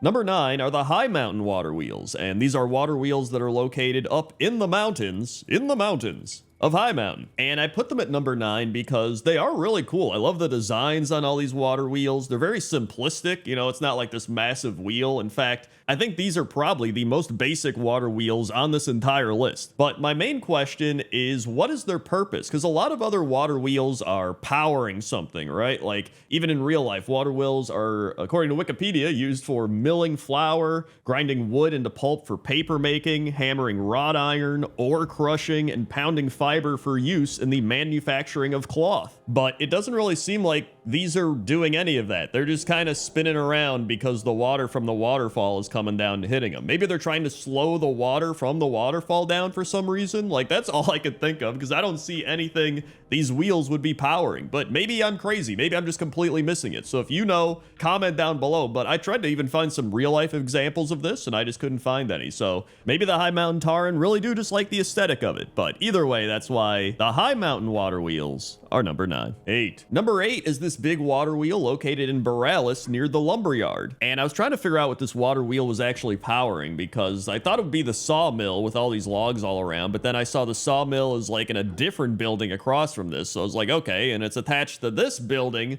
which has no way of seeing inside of it. So I don't know what's going on inside of this building. Maybe they're processing the lumber and using the water wheel energy for some sort of processing. I have no idea, but that's my best guess. But aside from determining what it's being used for, the actual construction of the water wheel is phenomenal. Like, it just looks extremely well built. It looks like it was designed and constructed by an expert craftsman or a team of expert craftsmen that were like, yo, we got to create one of the best water wheels. And so they did it. Like, it just looks really good. However, with that being said, I think it does lack a little bit of flavor, right? It's just a very basic, well-constructed water wheel. And there's something to be said for that, but sometimes you want something a little fun and different. Like, if this was a World of Warcraft race, this wheel would be a human. Like, that is what it is. And so for that reason, that's why I put it at number 8. 7. Number 7 is the water wheel at the Cindermead Brewery in the Isle of Dorn. And this is a thick water wheel, dude. I feel like if I had to compare this one to a WoW race, it would be a dwarf. Like, this is the most dwarven water wheel I have seen. I should just compare every water wheel to a WoW race at this point. And it actually feels like this water wheel is going the slowest out of any of the water wheels. And I don't know why. Maybe it's just so big and heavy that it's rotating slowly. Like, I have no idea. I was also curious why there's a lot of water wheels at breweries, and so I found a Reddit comment, so it has to be true. Breweries were always built on a spring or river. The finished barrels or kegs might travel some distance by wagon, but not the water for the brewery. A water wheel was often used to power a pump to carry river water uphill. Then the breweries were built to be gravity flow from there. Or wait, be gravity flow? Do they mean let gravity flow? I'm not sure, but I get what they're saying, because they say that's why finished beer was always in the cellar. So there we go, some water wheel brewery facts and a cool water wheel, and that's why it's number 7. 6. Speaking of breweries, number 6 are the water wheels at the Storm Stout Brewery in the Valley of the Four Winds in Mist of Pandaria. And so this is actually pretty interesting, because one of the water wheels here is the exact same one that they have in Borealis. So I think the Pandas actually made it first. I was praising the Borealis one with their expert craftsmanship and everything, but like, the pandas, the drunk pandas ended up making it first. But then there's also this smaller water wheel that we haven't seen before, but I actually think this might be a simplified version of the bigger water wheel, because they both have the water paddles, the thing that are going into the water, and they have little markings on them, and each of the water wheels actually has the same markings. So yeah, I put this higher up on the list. 1, because we have 2 water wheels here. 2, because they actually invented this water wheel and not the Borealis people. And 3, it's also attached to a brewery, which we talked about. So I had to put this higher up on the list. Plus, I think it just looks really cool here in the Valley of the Four Winds, sitting on the river with the breweries there. And it gives me Studio Ghibli vibes a bit. You know what I'm saying? So that's why I had to put it at number 6. 5. Number 5 is the Hallowfall water wheel, and this is probably one of the best looking water wheels in the game, because it was literally designed in this expansion that we're currently in, the War Within. Even the birds thought this was a really cool water wheel. Look at that. They put their nest up here. There's some eggs in there. It even has a very fitting aesthetic with a lot of the metal bits on the water wheel matching the Hallowfall Arathi logo design. And so it just feels like that the people that designed this water wheel actually put some thought into it. They didn't just, reuse a water wheel from, say, I don't know, Miss the Pandaria. That'd be crazy if they did something like that. But listen, I can see why they reused water wheels, right? It's a lot of time and effort to put into certain things, and you're like, do we really want to make an entire new water wheel? But I would say it makes sense in this situation because this is farmland. It fits, I think, the Halofal Arathi theme, and so I can see why they did it, and I'm glad they did it because I've been wanting to make top 10 water wheels for a while, and the War Within finally gave me enough water wheels to really push this list over the edge, and so that's why the Halofal Arathi water wheels are number 5. Number 4 is actually one that we've seen before. It's the one that's at the Storm Stout Brewery in the Valley of the Four Winds. However, this location in the Jade Forest has taken it and repainted it to be red and gold. And I actually think it looks a lot better. It pops more. It fits the village that it's in more. And it's cool because it's right near this big waterfall. So the waterfall's like coming down and hitting the wheel, and then that's kind of powering the wheel to turn. So I really like the location of this water wheel. I think it's nice that we can actually see the designs more clearly because of the gold. And then the water wheel actually matches all the houses in the area with the same red gold colorization as well. So yeah, even though this water wheel is a reused water wheel, I like that they've taken it and they've just put their own spin on it, right? They didn't just slap it there and be like, it's some brown wood water wheel that just is going to be in the village. They were like, nah, dude, let's spice it up. Let's make it fit the village. And that's what they did. And so I love that. And so that's why this water wheel is number 4. Number 3 are the Stone Dark Grotto and Muck Snout Den water wheels located in High Mountain. And these are some really cool water wheels because they are made out of stone. We're so used to seeing all these wooden water wheels all over the place above ground, but now we go into these caves and we get to see these massive stone water wheels, and it looks awesome. And there's not just one or two of these, like these are located all over the place, which makes me curious of how they actually went about building these things and making sure they worked, but who am I to question their methods? Whatever they did, it worked great. So props to them. But yeah, I just really like the way the water wheels look. I think the stone looks great. I think the water pouring over the wheel also looks really cool. Like the rushing water is kind of overtaking this big stone wheel, but obviously it's made out of stone, so it's just kind of splashing over the sides. It feels very natural, you know what I mean? Plus, it's not every day you see a water wheel made out of stone, and so that's why I had to put it at number 3. Number 2 is a water wheel located at the Dawn's Blossom, which is a town in the Jade Forest in the Mist of Pandaria. And this is probably one of the most unique water wheels in the game. It has these buckets attached to it, and then it looks like the water rushes into the bucket, and then that kind of propels the wheel forward, and then it goes up, and then the water falls out, and it just kind of does that over and over. And at first, I thought the water wheel was going backwards, because I was like, wait, why are the buckets not filling up with water? It's like putting the bottom of the bucket down first. But then I realized what was happening. And so there's actually an entire Reddit post about this exact water wheel where somebody was like, the water wheel's going backwards. And people were just arguing in the comments being like, it's not going backwards. Blah, blah, blah. It's just crazy to see an entire thread about a water wheel. But that's exactly why I had to put this high up on the list. Not only because it's a unique water wheel, but it got people to argue about a water wheel in World of Warcraft, and that's pretty pointless, and so that's why it's number 2. And number 1 is the massive water wheel located at the Cragpool Lake in the Stone Talon Mountains. And I'm sure a lot of people saw this one coming, but when I think of a water wheel in World of Warcraft, this is just the first one that I think of. Like, it goes all the way back to Classic WoW. It is just this massive water wheel. This is where a lot of people died in hardcore WoW, and you could just see all the gears and stuff turning. It's just, this is such a ginormous water wheel that it's actually really cool to see up close when you're just analyzing the wheel itself and not trying to die to the Venture Co. killing you on your level 25 character. I don't remember what exact level you come here at. I think it's like mid-20s. And I even love the way the water is pouring over the crag onto the wheel, and the fact that they put the wheel up way high on these giant beams makes it even crazier to look at. It's just probably one of the biggest and most iconic things in the entire Stone Talon Mountains, and so how could I not put it at the top of the list? And so that's why the massive Windshear Crag water wheel is number 1. Number 10 is a location at the top of the mountains in the Stormsong Valley, and they're flying a bunch of kites up here, which I never really thought of flying kites at the top of mountains, but I guess it makes sense. Normally when I think of people flying kites, I think of like, you know, summertime out in the fields and they're running around like, woo, not like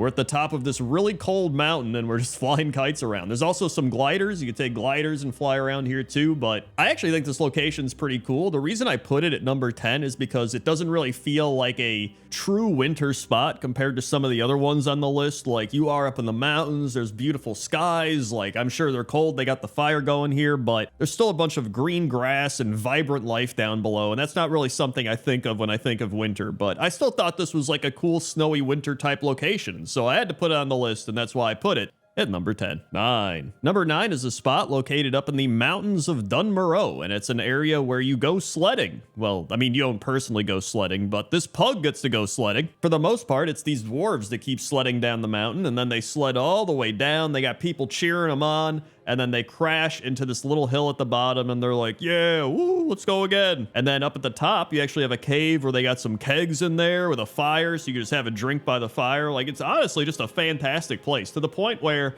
I actually think I should have put this higher up on the list, but I already put it at number 9.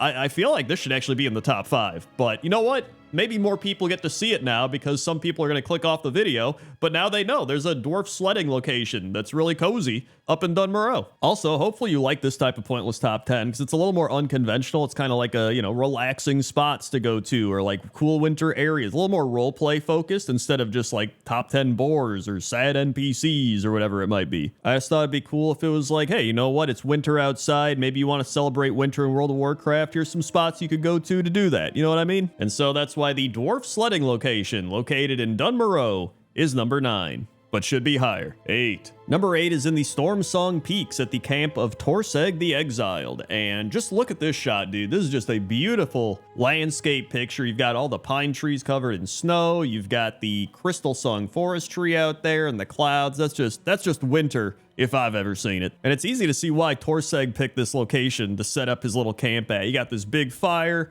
He's just laying down here, although it's probably still kind of cold. He's literally laying on the ice, but what an unbelievable view all around him. I mean, I guess he also has to look at the gnolls, but maybe the gnolls set up here because they love the view as well. I also went back and listened to the start of me recording this, and I realized that I said Storm Song Peaks, and I was like, why did I say that? And it's because of Crystal Song Forest right below here. So I combined Storm Peaks with Crystal Song Forest. And I was going to re-record it, but I was like, you know what? I actually think Storm Song Peaks sounds pretty cool.